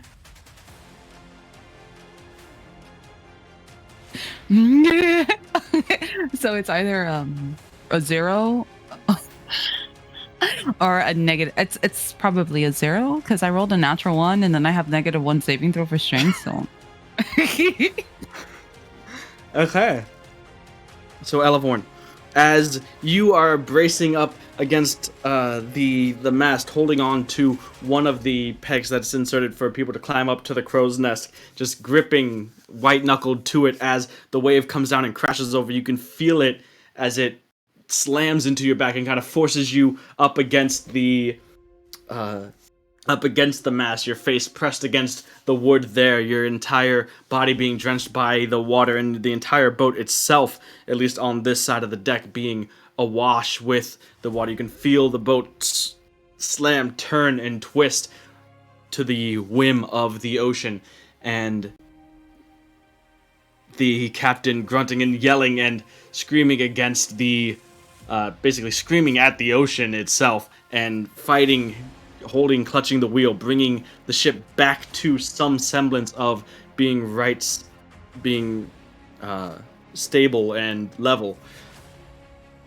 The deck is sort of, as the rest of the water from that recent wave begins to wash itself around the deck and off the sides, Era is nowhere to be found. Looking around, you can see other members of the crew that had braced themselves, looking around and shouting out and taking orders from the captain. But Era, as the tidal wave comes, you brace yourself and you are maybe thinking a little too far ahead and not quite in the moment. As the tidal wave impacts, you lose your hold, your grasp on whatever that you were holding on to, bracing yourself against, not expecting the sheer force and strength that came with this tidal wave, and you are struck, dropped to the ground, and with the water rushed off the side of the boat. You do take 6 points of bludgeoning damage. That's not as big of a deal, as now you are dragged off the ship into the freezing waters, and currently you are underneath the waves. being tossed, turned, somersaulting, and rolling under the water, kind of struggling, no current idea in the moment which way is up, what just happened. Can I cast locate creature? Immediately after looking around, you cast locate creature, and you get a ping on Era. I assume that's who you're locating. Yes. Well, because I would be like looking around, where's Era? And she's not They're a anywhere. bit off the side, down, like through the deck, and off the edge of the boat. So maybe at this point, 40, 50 feet away from the boat and behind it.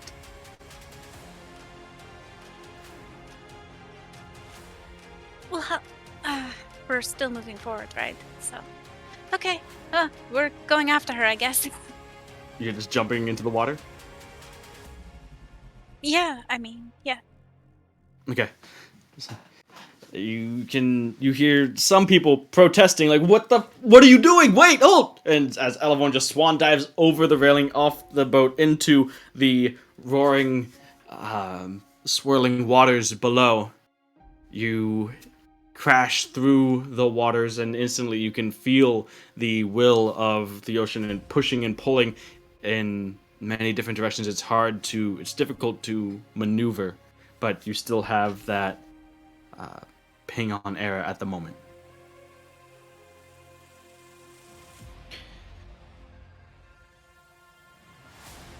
Era?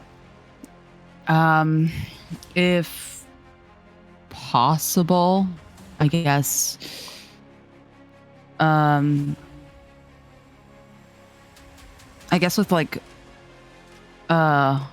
assuming that I have some oxygen held in my lungs, I will attempt to cast polymorph on myself. Okay. So Into a creature, yeah, a big creature as big as I can, possibly, and swim. What big creature are you attempting to?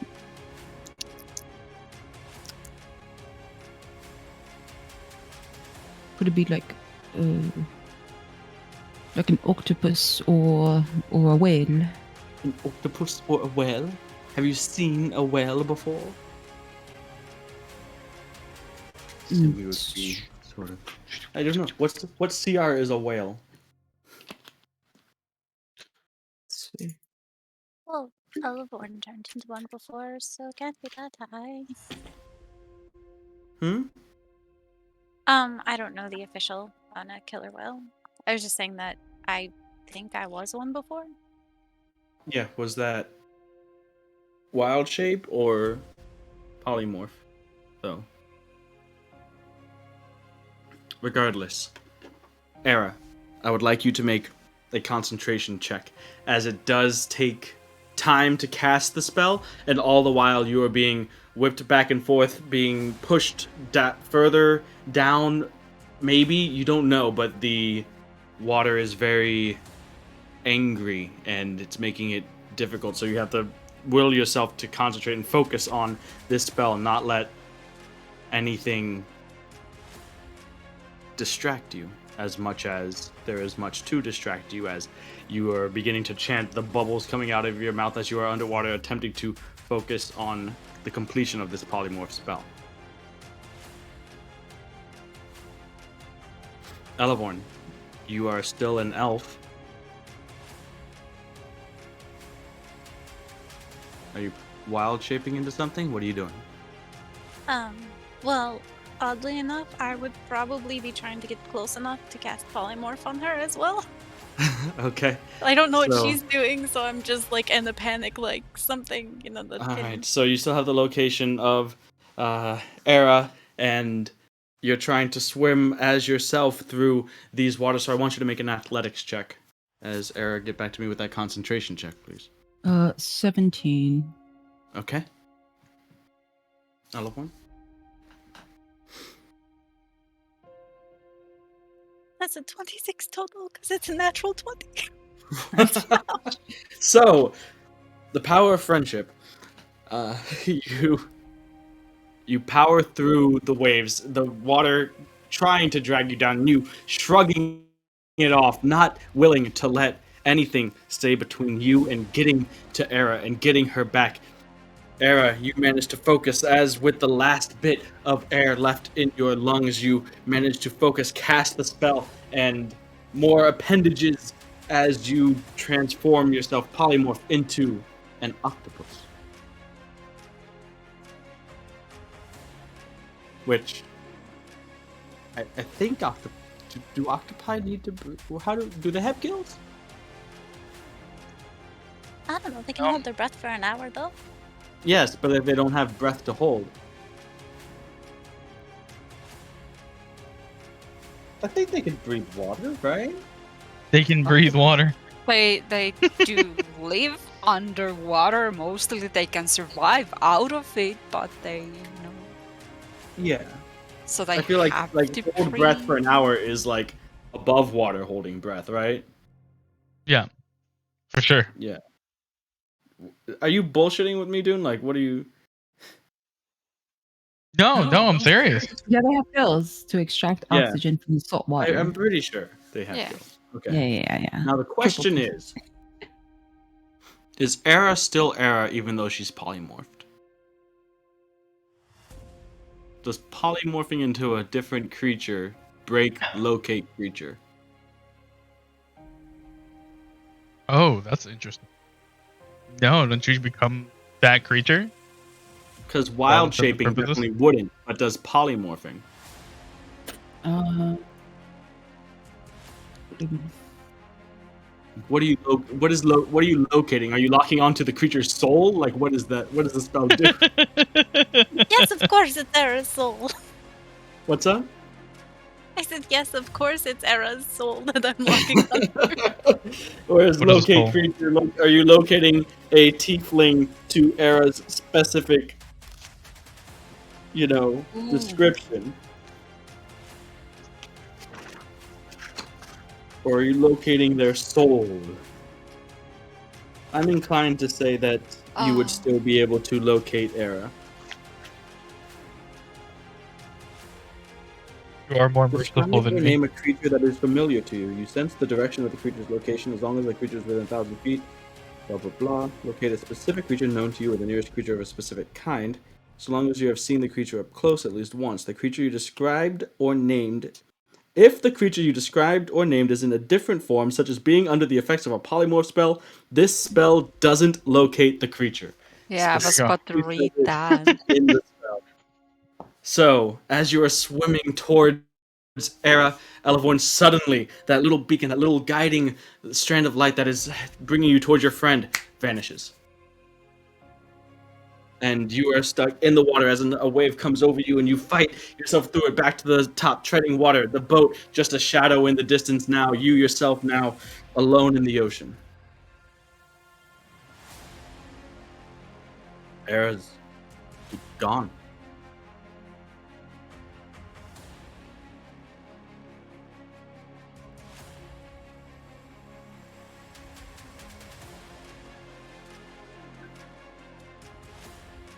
Era, what are you doing? I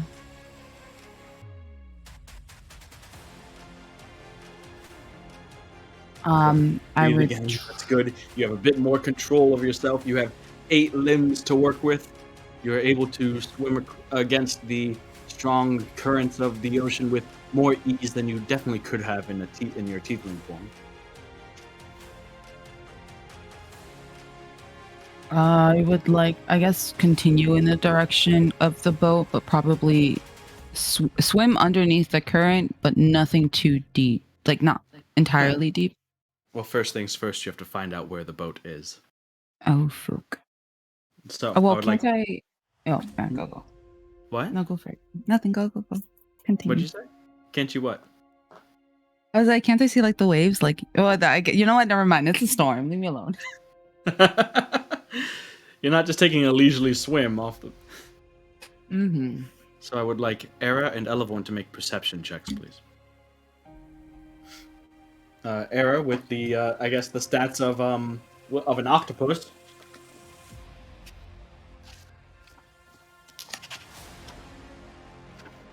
Which I'm sure exists somewhere. Where is my monster manual? And I'm a regular octopus, right? Not a giant octopus? Just so I know I have the You right want to be a stats. giant octopus? Yeah. I mean, yeah. What CR is a giant octopus? I'm pretty sure. SCR is... One. Yeah, you can be a giant octopus if you want. Cool. Yeah. Alright, so you have water breathing, you have hold breath, underwater camouflage, tentacles, ink cloud, sure, if you want to use that. 60-foot swim speed, and a wisdom score of 10, but octopi apparently do have a perception proficiency, so +4. So that's your Oh, look at perception. that. Better than Neridion.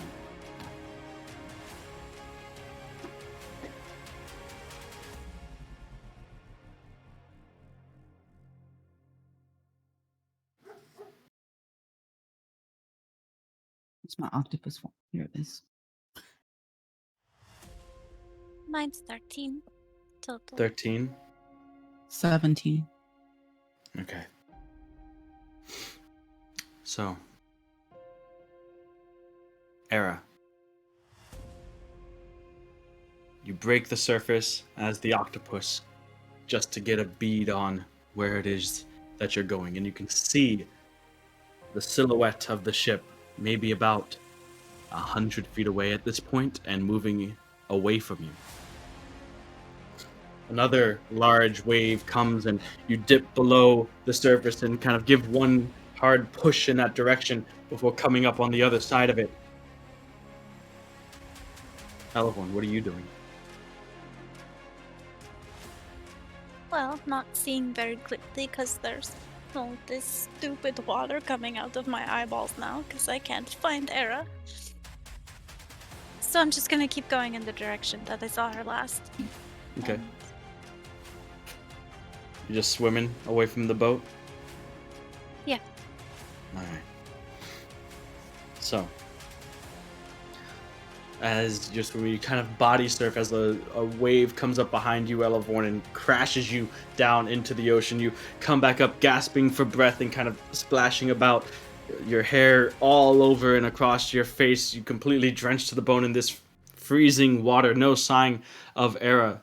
Looking around, your eyes stinging from both the salt water and other things probably. Era, as you come back up and begin to make your way through the boat, you see not just the boat off in the distance, but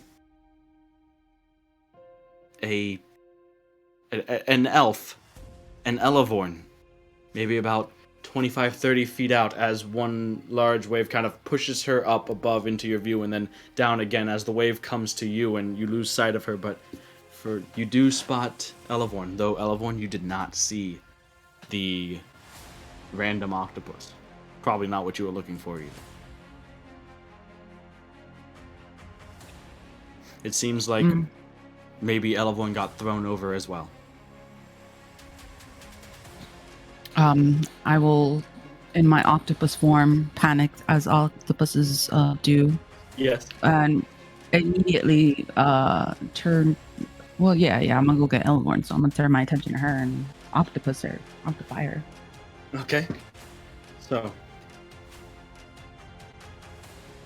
making your way over underneath waves, making your way towards Elevorn, you get closer to the point where you can see the lower part of her torso beneath the waves, and Elevorn, as you are continuing to head in that direction, you find yourself in the middle of this raging ocean, coming face to face with a giant octopus that is just that's made its way to you, and this large tentacled creature begins to extend its tentacles towards and around you, Elevorn.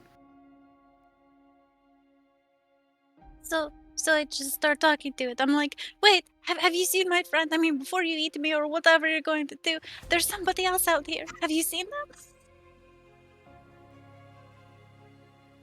Using speak with animals.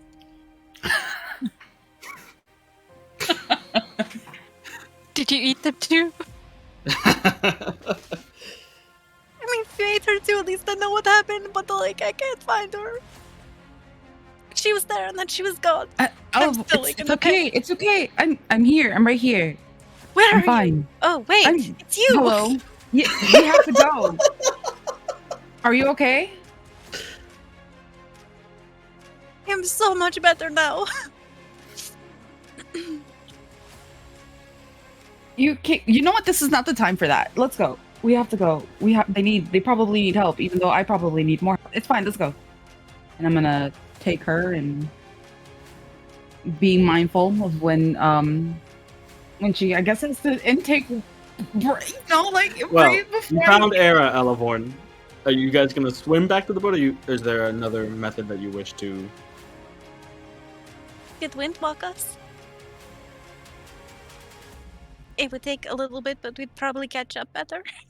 I mean, it is windy, but so there would be resistance, so it would be super fast. But I could still do that. I mean, you could stay an octopus. As you guys are having this conversation, like you're doing it between like gasps of and being forced under the water by more waves. So it's like you get like 4 or 5 words out, and then come back up and continue on.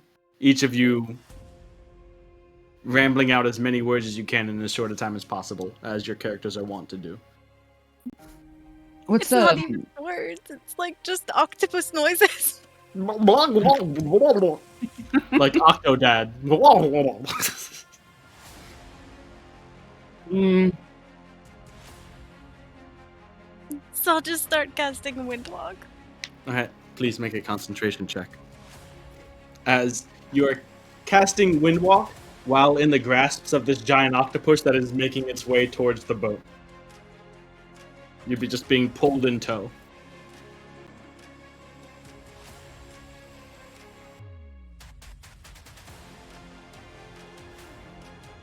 can I be windwalked as an octopus? Yeah. Oh no, I changed forms. Oh, I do. Cool. Why not? It's 19. Yay!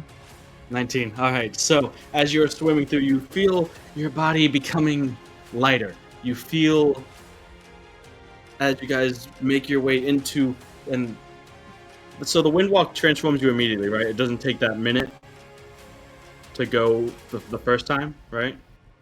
Yeah, I think it's immediate. I can double check. I think the first one's immediately, then it takes a minute to go to and from.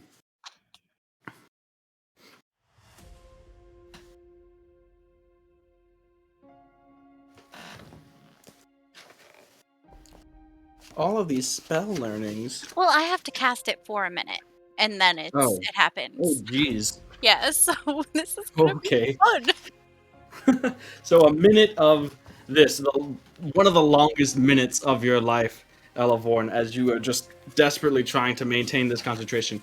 A minute is not enough time for you to catch up with the boat, especially against the current and the waves. But after that minute, since you did succeed on the concentration check, you are able to turn to mist, and the two of you, Elavorn and Aeroctopus, make your way as mist towards the ship. You have been maintaining visual on the ship with your perception throughout this whole time, so you're able to catch back up. And as you do, you can see that the ship itself is in just as much chaos, but they are maintaining it. Below decks, Durand, Neredian, individuals have been pulled from wherever they can. You've been forced to sort of pull the weight of others that have been called to basically do bailing duty, and a line has been made up the ship of just passing buckets full of water up and back, and empty ones back down, as the water that has come over the ship topside has begun to sort of waterfall its way down the stairs, and there is a couple inches of water at your feet as you continue to row. At this point, I would like Durand and Neredian to make constitution checks, as at this point it's a matter of stamina. And Zevzal, while he started off strong, seems to maybe have pushed himself too far too fast, as that is a 12. 15. Okay.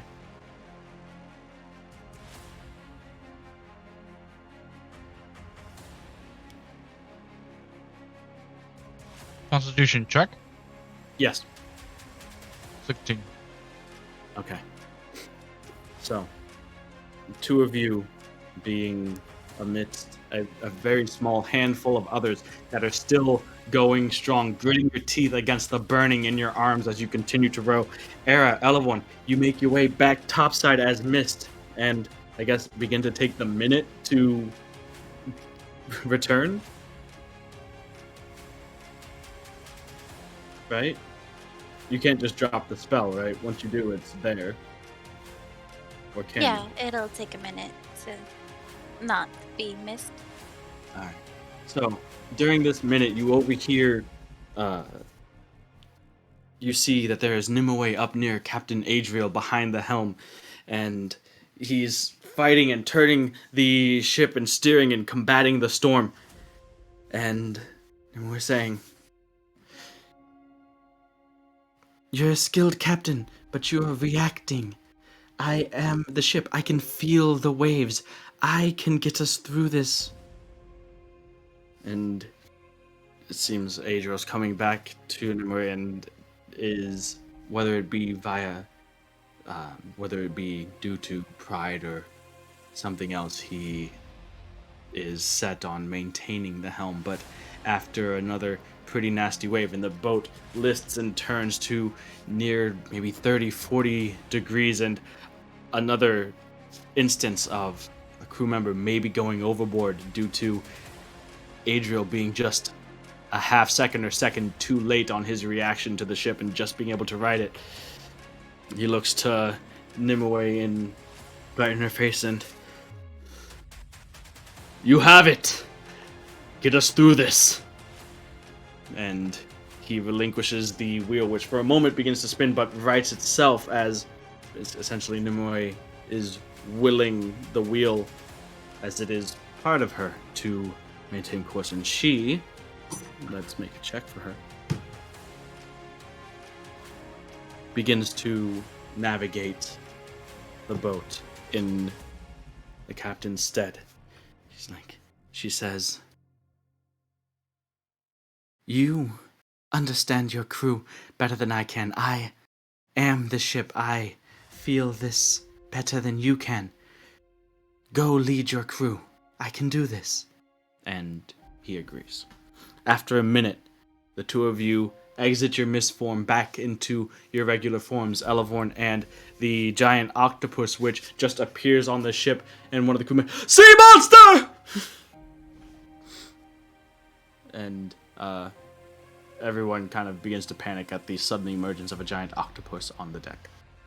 No, it's okay. It's Era. It's okay. Maybe she can help. She has more hands now, right? And I say, "You have more hands now, right, Era? So you can hold on and, I don't know, maybe do some stuff. I mean, if you want to change back, you can." I will resume my octopus form in the meantime. Okay. Multiple hands.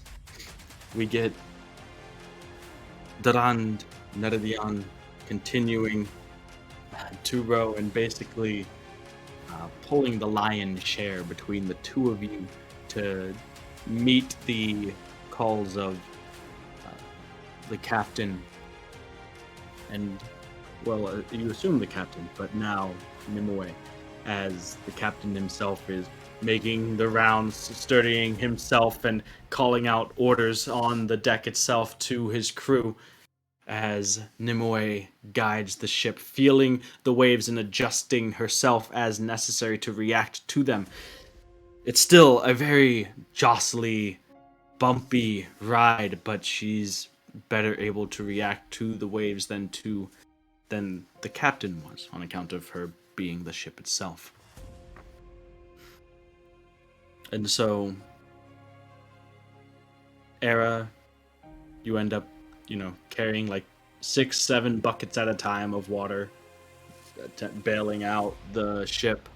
But after a few grueling hours of combating this storm, it seems like you're coming to the end of it.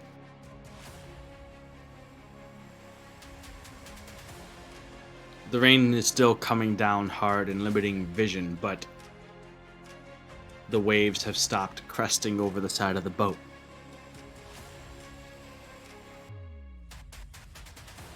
And for the first time in a while, especially those below decks manning the oars, you're able to take a breath.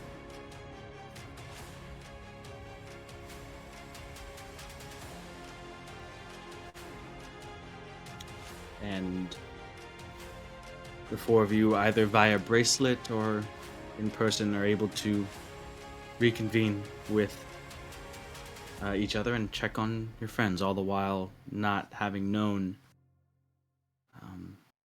how well the others in your group were faring.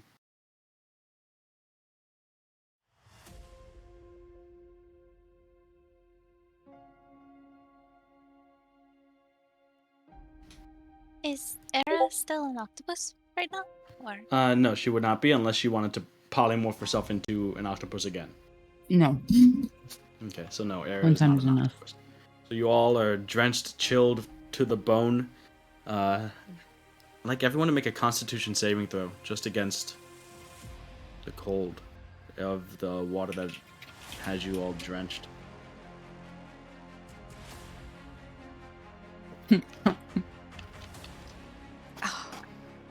Five. Yeah, same. Mm. Hey. You fucked up.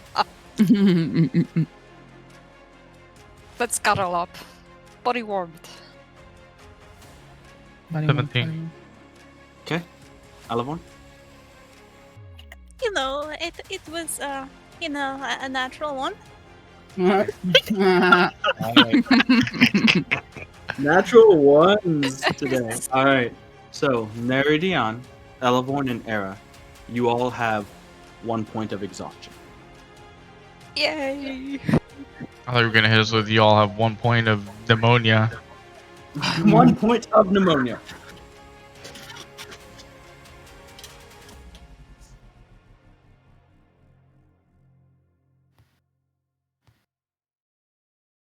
So, what are you guys doing? Cold. I'm Yeah. looking for something where I can be warm. Gather up blankets and whatnot and just cuddle up, huddle up.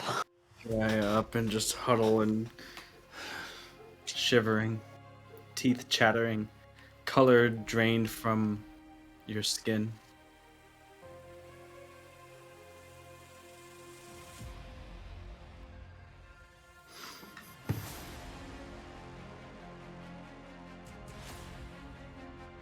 Could I just like hold a mold of like a firebolt just to kind of warm up?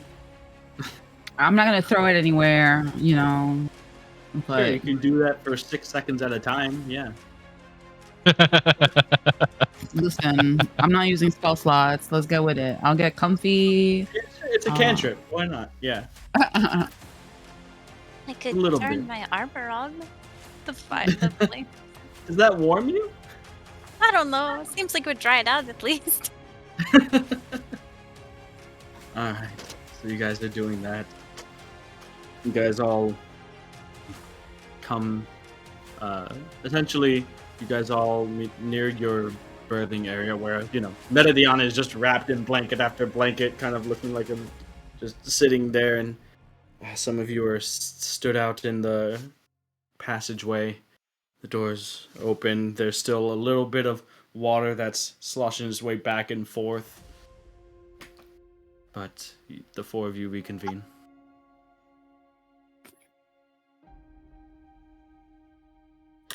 Era. You know, thanks for saving me back there. I don't know what I would have, you know. Thank you. I was surprised to say the least. I didn't know how to properly react, but thank you for jumping off the ship to come and rescue me. I imagine that was that's what you were doing. You know, I don't think you would have like gotten scared and then jumped off the boat or anything like that. No, I mean, I was just there in the water and you saved me, you know? And that's a big deal, because I don't think Era knows that Ella jumped in the water after her, so Ella's No. just like being grateful that Era saved her. A little bit in quotes, but also like actually, like it's a little fudge. Yeah, Well, it was- I'm happy I was some use. I wasn't really expecting to. I guess I wasn't prepared for that.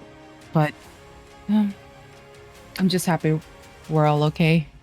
Cold, but so far so good.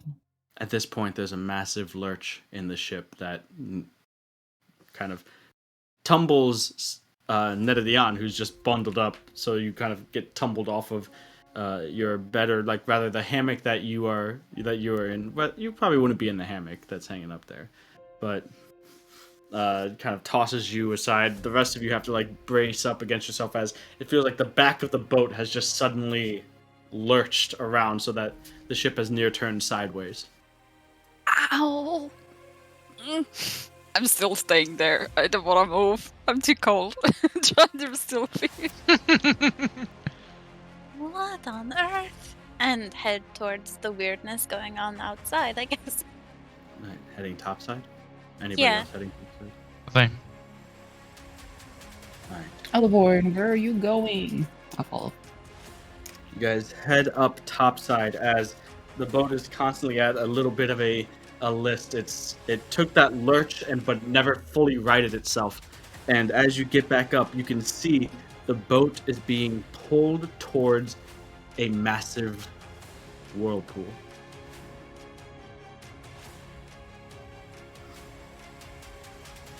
Maybe 150, 200 feet across. You can see the ship, the wheel itself, spinning on its own one way, then another. The boat lurching side to side, but still constantly being dragged towards the swirling vortex.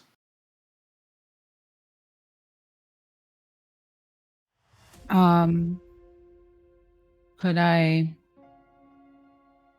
try casting Sleet Storm to the vortex, or like a way to like kind of solidify the area in ice? And solidify an area. Like I said, the vortex itself is like it's hard to tell at this point, but 150, 200 feet across at minimum. Nimue. Sleet Storm. Oops, sorry. Go ahead. No, go for it. No, you. It's fine. I didn't know you had more. No, I was just gonna say it's 150 feet for Sleet Storm, but It's I 150 understand. foot. That's the range. What's the radius? Oh, I think it's like a 30-foot radius or something like that. 40 Or foot. Yeah. 40-foot radius,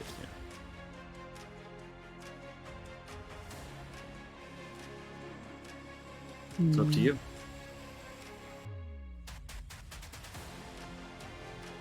While you're contemplating, Elahorn? I would just ask Nimue which way the water should run, and like how to help her steer the boat. I was like, I can So push you're us. calling out here. She's not manifested yet, but Yeah. the roots kind of come together quickly and loosely, and Nimue seems to be in a panic. I can't fight it. It doesn't make any sense. What is away from it? And you can see that the boat is being dragged sort of backwards. Nimue has adjusted the ship to turn away from the whirlpool and is attempting to basically guide the boat directly away from the whirlpool. She does not like the feeling of being dragged into and down against her will. The sails themselves, under her influence and command, her not knowing exactly what to do. She's trying everything. The sails lower themselves and raise themselves, nothing to no avail thus far.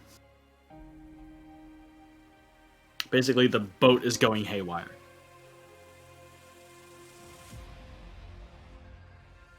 Okay. We have to find. You were rowing, right? I'm gonna turn to Drond. In the storm.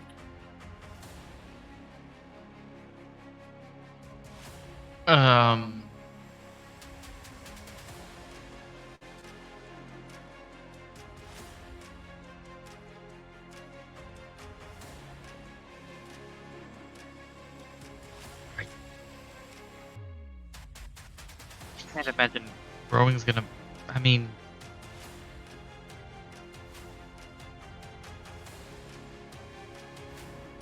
Well, At I this wanted to point, try to the control water and push it, so that the water is flowing the wrong way, not towards the like not towards the whirlpool. carrying Okay, us away from it. you're slowing the approach of the whirlpool, but uh, this boat is still being dragged backwards towards it, not as quickly as it was before. so we grab everybody and try to row it away as Okay. well. Sure, you grab everybody and that you can and make your way back down. The captain makes his way up, who has been topside this whole time and sees, Nimue in a panic and sees, every what you're doing, Elevon, running side to side, maintaining this control water and trying to push everything away. And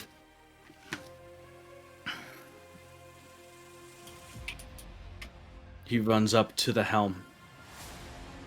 Nimue! I'm trying. I am trying. This is different than the storm. This doesn't... Listen, you got us through that storm. You did well. This, however, you need to let me have control. I don't... And Nimue goes on about basically, she's in a panic right now. And as much as panicking and having what she's doing not have an effect, or the effect that she wants, it's apparent that the thought of just hands off giving up control during such a situation as she's being dragged into this whirlpool is even scarier. And so despite the captain's efforts even to try to take hold of the wheel, the boat is fighting him.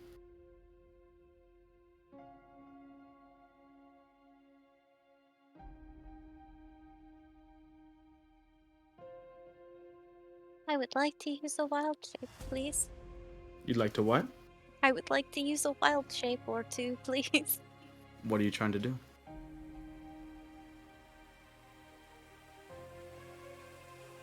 Be a unicorn Okay.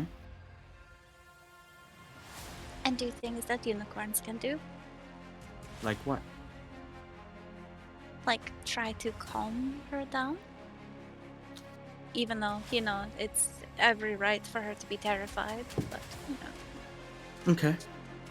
So you're attempting to, calm her to allow the captain to take control? Yeah. Okay. So the ship can function, because there's no hope if the ship isn't doing what the ship needs to be doing. Alright, so calm emotions, does it just do that? It is the calm emotion spell, right? Yeah. Okay. Attempted humanoid. Humanoid. Is Nimue a humanoid?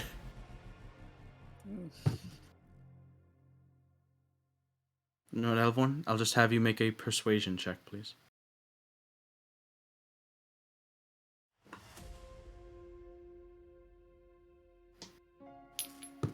It's going to be a bit harder than it would if, she was a humanoid that you were using calm emotions on, but I will give you the opportunity.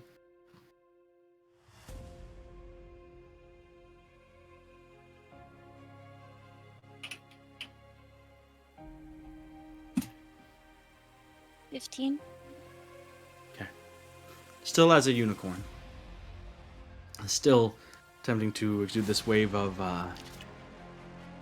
this soothing presence, which you do see does seem to have a little bit of an effect on the captain, who his eyes go sharper and more focused, maybe soothing some of whatever panic that he might have had, though he wasn't displaying nearly as much as Nimue. Even though your focus was on the ship, you go up and she seems well, one, surprised a bit to see a unicorn here. But there's also a look of recognition, familiarity, and the relationship between her, at one point at least, being a part of a forest, and especially an elven forest, where, as you know, there are the unicorns are typically the guardians of forests. That does seem to quell her emotions a bit, and you convey non-verbally, just kind of nodding towards the captain and see her relax. The vines and roots that make up her form that were tense and tight loosen. And she says, I will be here if you need anything. and the vines unravel and the roots retreat from where she was back to their place at the side as the boat begins to lurch and spin as the captain spins the wheel and turns the ship towards the whirlpool. Below decks, those of you that, Netadian, who is still there, still just being wrapped in a blankie is the most important thing right now, and Durand, who went back down. You feel the lurching of the ship, and you can feel the ship accelerating. And the captain shouts to you, Elevorn, who you are now kind of, the boat is dipped down so that you can see into the abyss of this vortex as you are cresting over the horizon of the whirlpool itself. He shouts out, whatever you were doing before, turn it around. So he's asking you to basically speed you up towards the whirlpool. Okay. And then get yourself below.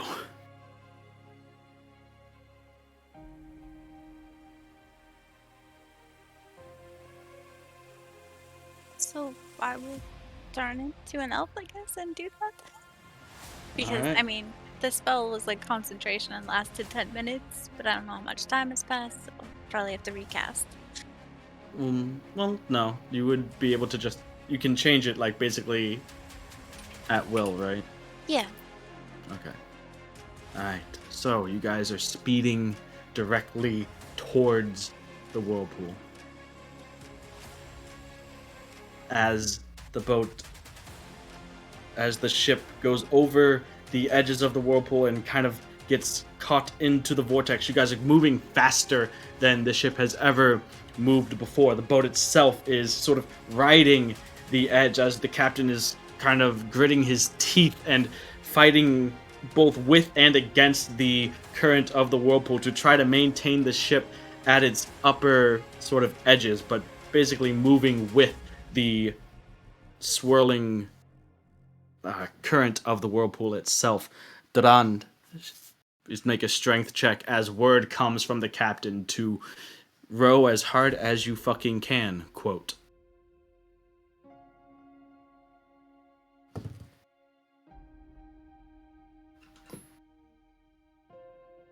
Sure, I did that. 22. Nice. So, a bit put off you are as you're rowing, and through the little, basically, gap that you can sort of see outside through where your oars go through. Normally there isn't, but there has been a little bit of damage to the way there is a little bit of a gap from where the oars. But you are currently, as you look out, you can see the sky.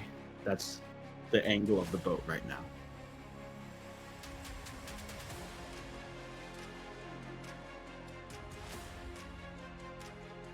Oh, Elevorn, Netadian, Era, what are you doing?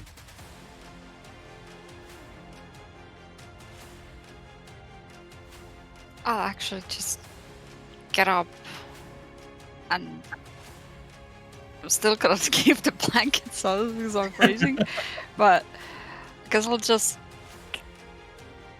I'm not completely sure what is going on because I'm down. I've been, Yeah. you know, All you know there, is that but you can climb your way out of your room at this point. yeah, but I guess I'll try to make my way into where the people are rowing because, yeah, I mean, I'm sure they would still need help if there are any over there, and They that would, definitely seem to. yeah, and And that possibly would make me warm too, more exercising. Yeah, your arms are still burning, oddly enough, despite you being frigidly cold. Go ahead and make a strength check with disadvantage due to exhaustion. Yeah. Era, Elevorn?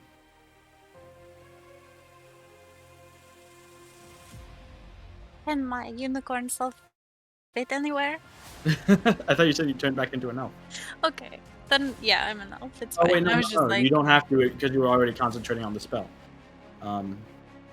You could, but right now, I don't believe that unicorn hooves are made best for slick wooden ship decks. So, no, I would need to be like inside and laying down somewhere. I mean, yeah, sure. So you get in and you nestle up next to Daran, the horse.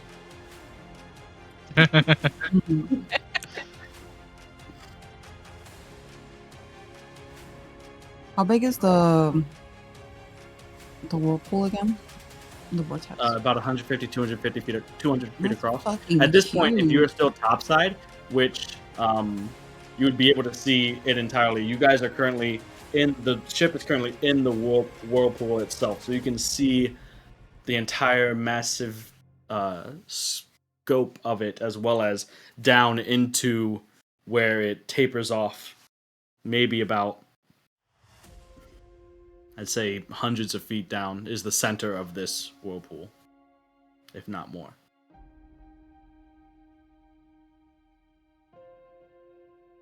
Could I fireball into the whirlpool? You want to fireball the whirlpool. Yeah, to see if I can disrupt the, flow. So, There's science in there somewhere. That's science that I'm not sure that I can. Look, throwing the fireball within the whirlpool is gonna offset the balance of the temperature of the water, which is what creates the whirlpool in the first place. it'll suck up the No, oxygen. whirlpools happen when two basically currents of opposing water come in contact with each other. They can't move to each other, so they kind of bend around each other and create the whirlpool. But my since God. heat rises, heat will also raise the whirlpool. Yes, I forgot that heat rises, and combine that with the curvature of the Earth and. Look. I'll make it level 6. I'll make it spicy. Listen, it's either that, sleep storm, or I go back into being an octopus. So you're gonna sleet storm? What are you gonna sleet storm? Just the whirlpool itself? Yeah, I could either freeze it or blow it up. And blowing it up right now out of frustration seems like a good idea. Okay, so you're just Oh, like, no. fuck you, whirlpool, fireball. All right. That's a 13 dex save for the whirlpool. Does it sit? No. Okay, go ahead and roll damage for the whirlpool. All right, have fun. You just want to roll dice? You can roll dice. Sure. Go ahead and roll damage for the whirlpool. What if you ball the whirlpool? It's not a creature, so I can't ball a whirlpool. Okay. So as Era, you are currently sort of like leaning over the edge just to fireball this whirlpool. You are sort of dangerously at the railing here.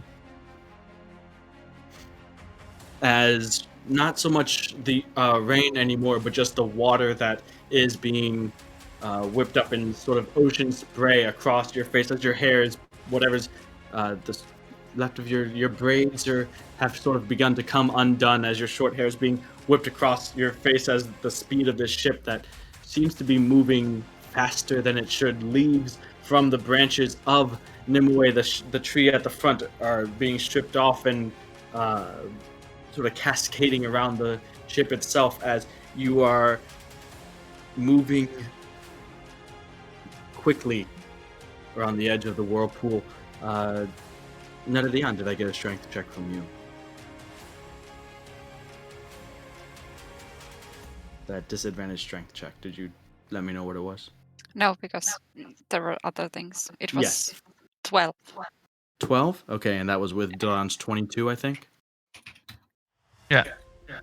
Okay.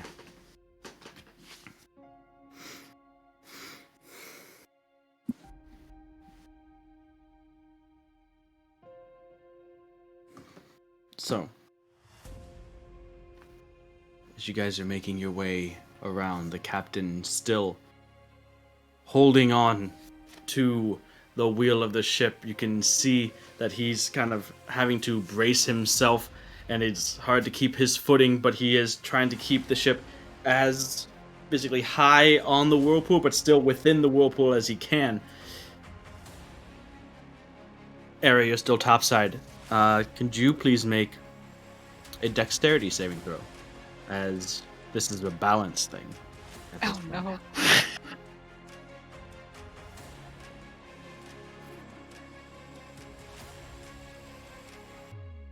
Fuck is my R button? Dexterity? Mm-hmm. Yo, my rolls are ass and a half today. Hold up. And Era is overboard again, please. Yeah, probably. Into the whirlpool. Oh no. 6. 6. 6. All right. What was it? Yeah, no 6. Okay. So, as you are leaning over to show the whirlpool who's boss with your fireball, you lose your footing and begin to fall over the railing.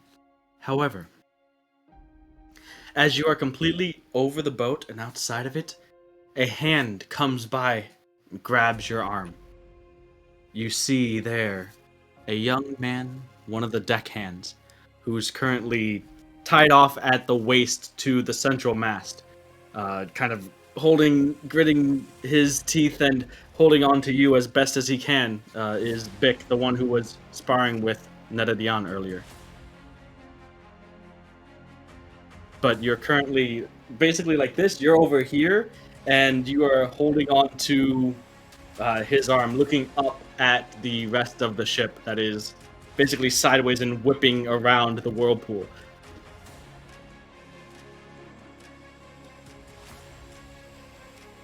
For a moment, you're safe. But it's just a moment. Crazy. As you can see, you hear a snap, a popping, straining noise. And you can see that the rope that is securing Bick to the mast is beginning to fray and come undone.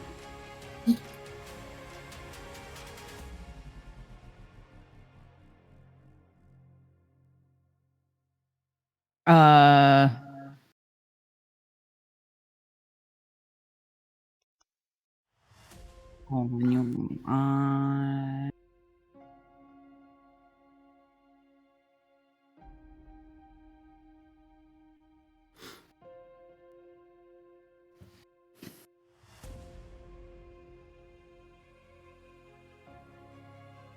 I Against will.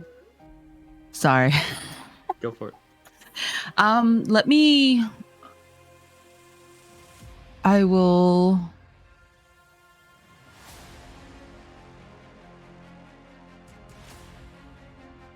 I'll tell him to let go and prepare to cast polymorph again on myself.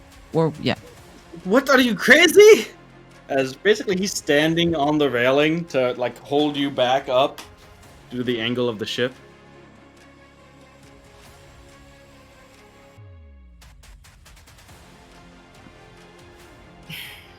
I'm going to. Did I notice or did I just hear the snap? You Like, heard do it I and you know that thought it's? it. Yeah. I'm gonna argue back with him. Of course you are. It'll break the rope will break. What? Let go. He looks back and he can see it. Oh shit! Are you sure? As another couple pops. I'm going to cast fly instead on myself, Okay. and So then you go ahead. Yeah. And you cast fly a second or two before you finish casting.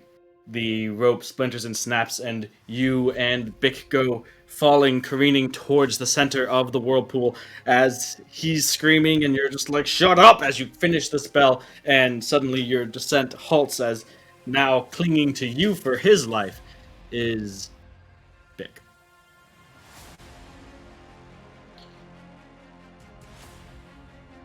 You are flying directly above the swirling whirlpool as you are now no longer tethered to the ship. You watch it race off into the distance. You can see it basically skimming the top of the whirlpool as Elevorn.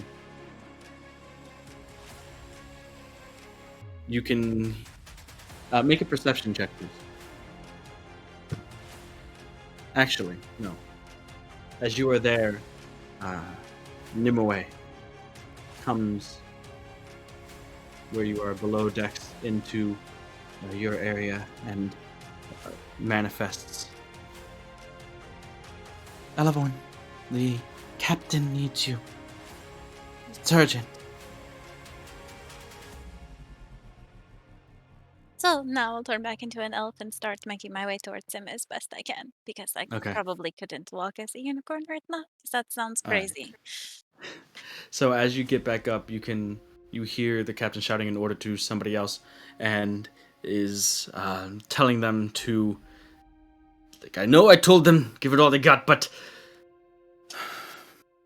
we need one strong push now. And the person races past you, Elevorn, down below decks towards Duran, Neredian, where you guys are rowing. And again, it's like, I know we just told you to give it 110%, but could you push out 115, please?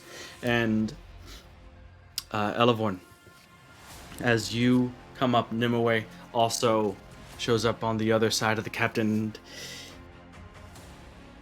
Alright. Nimue, lower the sails. Elevorn, I need you to hit it with whatever you have. Okay. Alright. And so, Nimue lowers the sails. Elevorn, you take your place and kind of brace yourself as the sails lower. You're about to go and cast the spell. However, Captain Adriel loses his balance and falls towards the center of the vortex, off the side of the ship. The wheel itself now spinning hard, the ship going a bit out of control, and as you turn and wait to see, wait for the order, you can see the captain disappear over the side of the ship towards the whirlpool. Nimue, can you get him?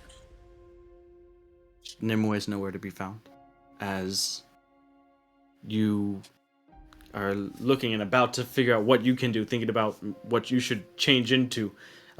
Both you and Era, who you are now still towards the center, but you're watching all of this happen. Era, you can see the captain lose his grip. You can see in the distance him falling over the edge, and for a moment,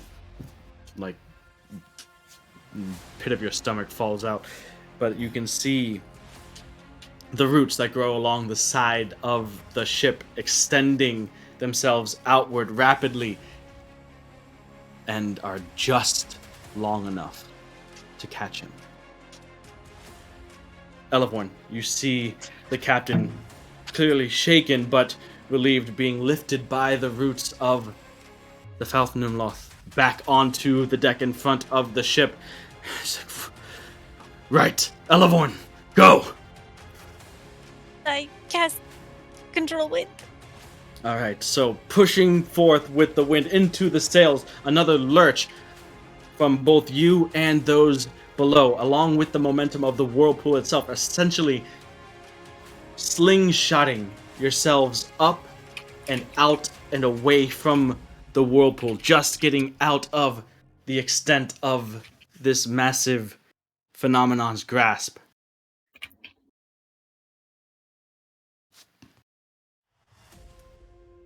Below decks, as well as topside, Era, you fly and follow and land again. The ship returns to its level state. After a weird feeling, especially below decks, of what felt like you having gone airborne for maybe a second or two. But the hard inertia from being within the whirlpool is gone. No longer do the oars feel like they're threatening to break off in your hands, and feels again, as you have grown accustomed to over the past month or so, like you're in calm waters.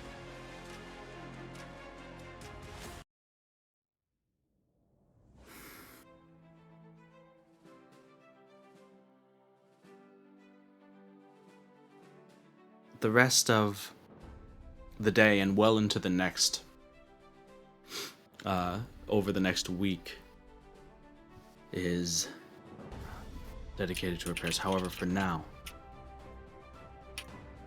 Nimue and the captain stand face to face behind the helm, both of them in their own ways looking exhausted and relieved. Having finally sort of come to, after weeks of butting heads and misunderstanding this ordeal, they come to more of an understanding of each other, what the other can bring to this partnership, how they can each do, and they each know things that the other does not. They thank each other, and Nimue resumes her place along the sides of the boat. The captain calls for someone else to man the helm for a while, and he goes around and checks on the crew, tallies up the injured. Thankfully, none lost through this ordeal.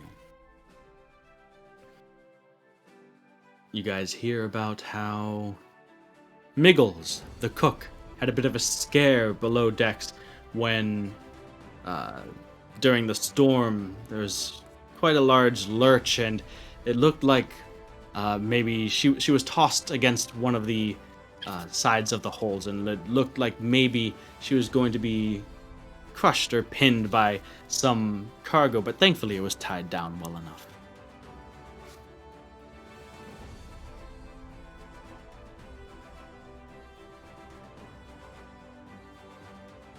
Is there anything that you guys wish to do or say, as you all are finally able to really, you're out of it, as you guys come, and within the next few hours the last of the drizzling rain fades and the skies clear up and the storm is now in your past.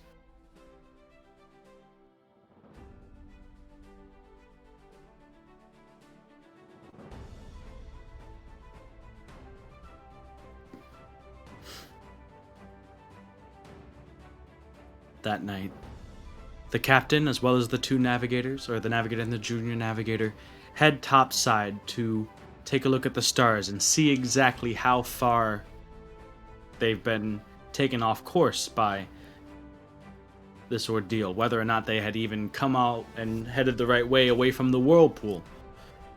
And it turns out that, yes, so you guys had been blown a bit off course and maybe lost as much as a day or two. However, that is not of anybody's primary concern right now. As the large map that they have with their course charted on it is brought out, I mean, the four of you are around if you want to be. Zevzal is topside as well as Svenkard.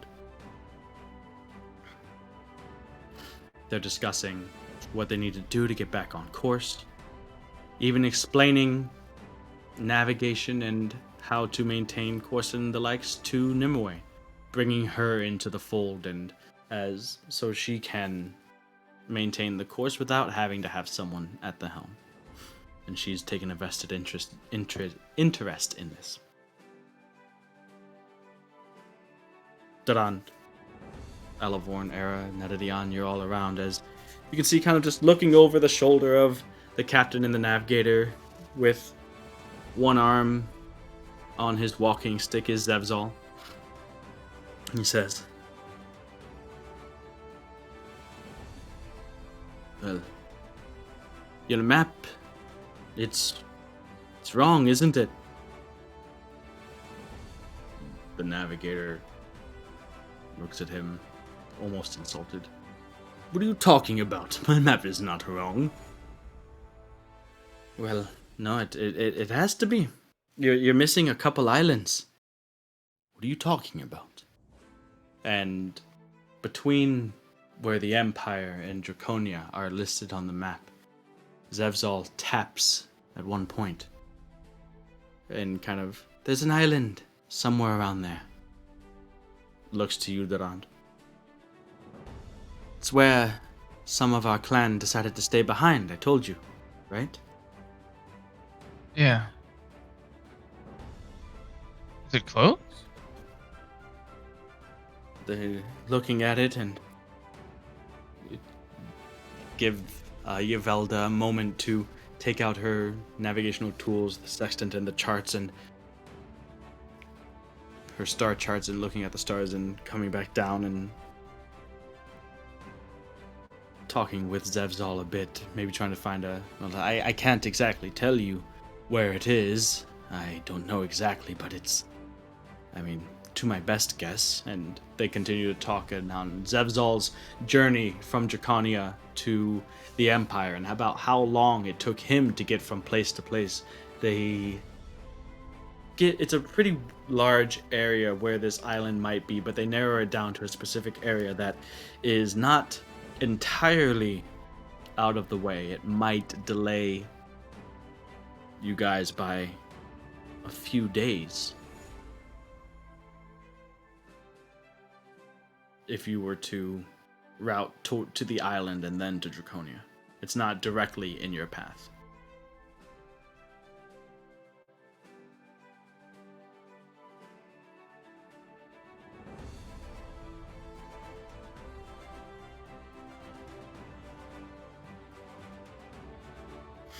And so Yvelda relays that to the captain. The captain says, well, if this island even does exist, we are not out here to chart the world or waters. We do have a mission. Our mission is Draconia.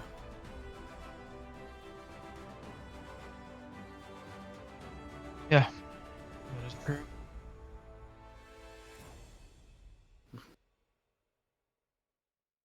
Zevzal gives you a look. It's like,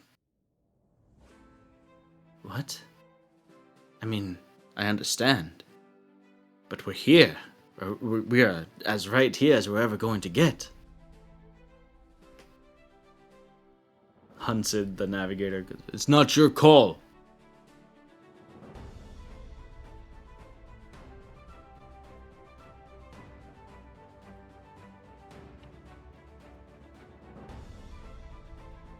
Maybe it might be more ideal to pass by on the way back.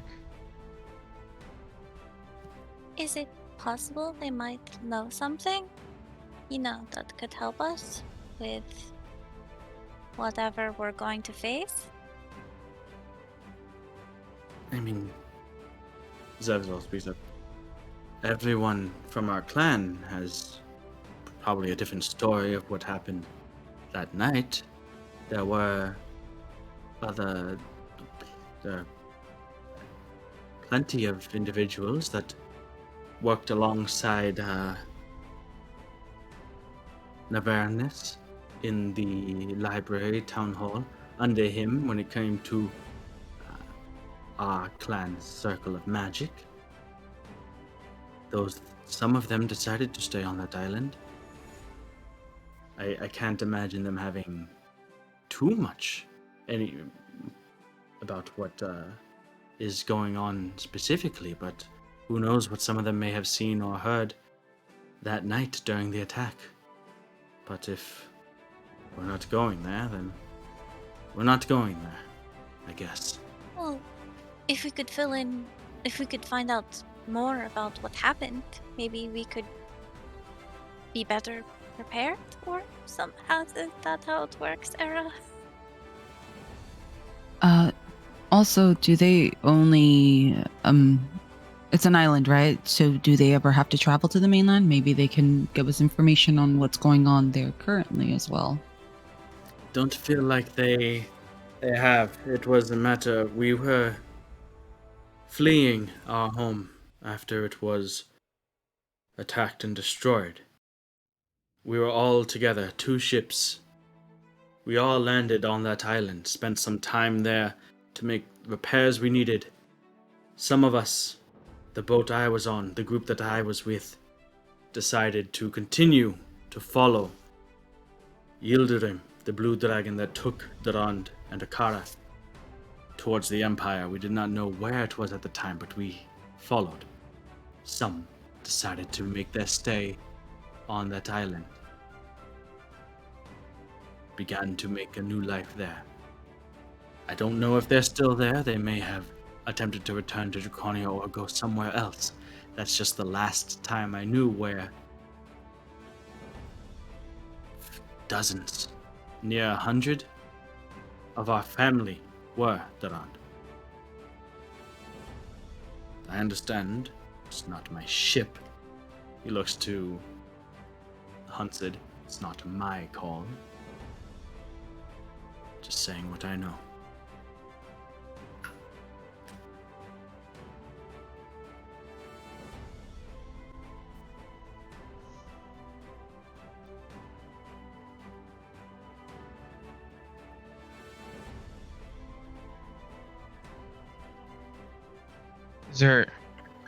Captain, is there anything beneficial you can think of that we can make a stop to one of these islands for? Well, as Elevorn and others have said, should there be information on this island concerning the situation in Draconia, that would certainly be worth it. However, if there's not, then it'd be a waste of time. It's a matter of weighing the risk and reward. If we are to learn anything that could give us an edge, that certainly would be worth a diversion. But So there could possibly be information, but we possibly could get even more people to join us, and maybe they want to try to help us fight or something that could be helpful. Just other ways too than just information. At this point, coming between Neredian and Durand, the little gnomish cook Miggles. Oi, Captain. Well, I hate to barge in on the party, but just wanted to let you know that we have taken some damages to some of the stores that we had, namely our fresh water supply. We have maybe a couple of weeks left for the crew. Lost quite a bit in the storm there.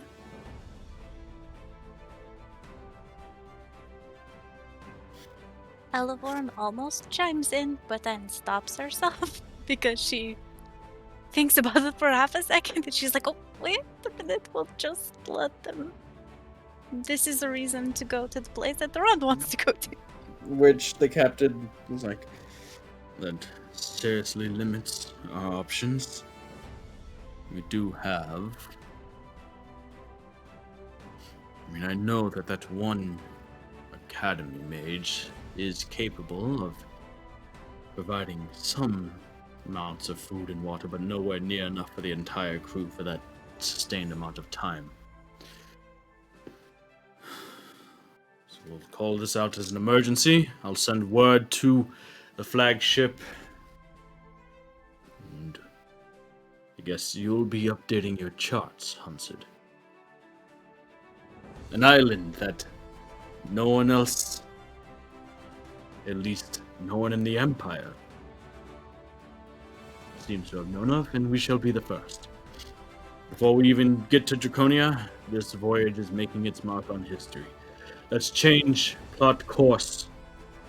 On lookouts 24/7, as we don't know the exact extent of this. Elavorn, Era, I've seen you change into differing things. I assume the mages of the Academy can as well. If we can organize some sort of scouting groups to go out ahead of the ship in all directions to try to find this land, let's do that. However, for the time being, let's make course for our best approximation for that. Hunsid, Yvelda, I want that within the hour. Until then, just get some rest, everyone. A small chorus of eye captains from his crew, and the captain goes back to his quarters. The rest of you, I guess, continue with your day. Looking now towards a new, even if a slight detour, destination. And what might lie ahead on this mysterious uncharted island. We'll find that out next time. Next time in Dragon Ball Z. On Dragon Ball Z. And no, it wasn't you, Elavorn. It wasn't the stuff that you had tied down.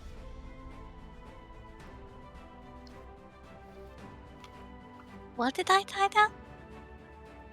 You said that you were going to say something but decided not to. I think that was Yeah. because you wanted Where's the to. water? Yeah, because I could, Oh, in you the can create desert, water, I yeah. could just like poof big quantities of water. Yeah, me too. Not enough for Yeah. the whole crew. Not enough for the whole crew. No so can way. Layla. Both of us? Maybe both of you and Layla. Yeah, but we don't say. We don't talk. Layla I can. pretend to not perceive. Normally wizards can't, but she has, magic initiate. No, wait, not Layla. Sorry, Tahir. Tahir can. He spent some time with a small group of missionaries for the Raven Queen, as he is a necromancer, so he picked up a little bit of their skills. Oh, that as makes well. sense. It's Yeah. pretty cool. Not the necromancer bit, but the fact that a necromancer would pick up stuff from the. Yeah, you get me. Yeah. But again, he's not. It's not like he's not an evil dude. Necromancy isn't evil. It's just a school of magic. Wow. It's a bad rap. It's only evil when an evil person uses it. Mm-hmm. It's like, sure, you could have conversations with them as well, but it's like, magic and necromancy. It's a bad rap, but really, any worse than someone pointing a finger and disintegrating someone? Is it worse than having your memory and mind erased with an enchantment? Is it worse than somebody conjuring demons and devils from the hells? Magic is not good nor evil. It is a matter of whose hands it is in.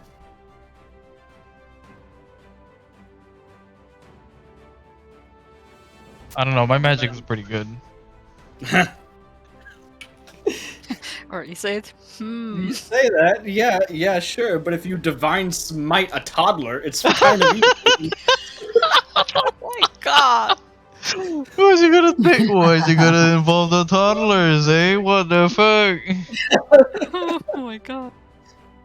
I'm just saying, you're like, my magic is good, but it's good because you use it in a good way.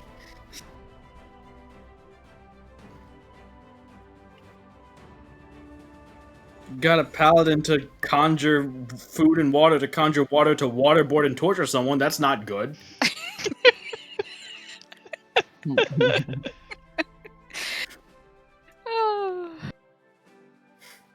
Interrogation methods. Just, Yeah. oh, It's probably happened somewhere in the world at some point. maybe. Conjure some water to waterboard this man. Get that Yeah, right. information out of him. Yeah, because not all paladins are good paladins. That's the Scarlet Crusade right there. That's what they do. Anyways, good night.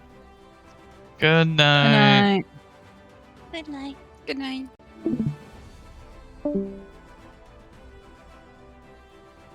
Good night.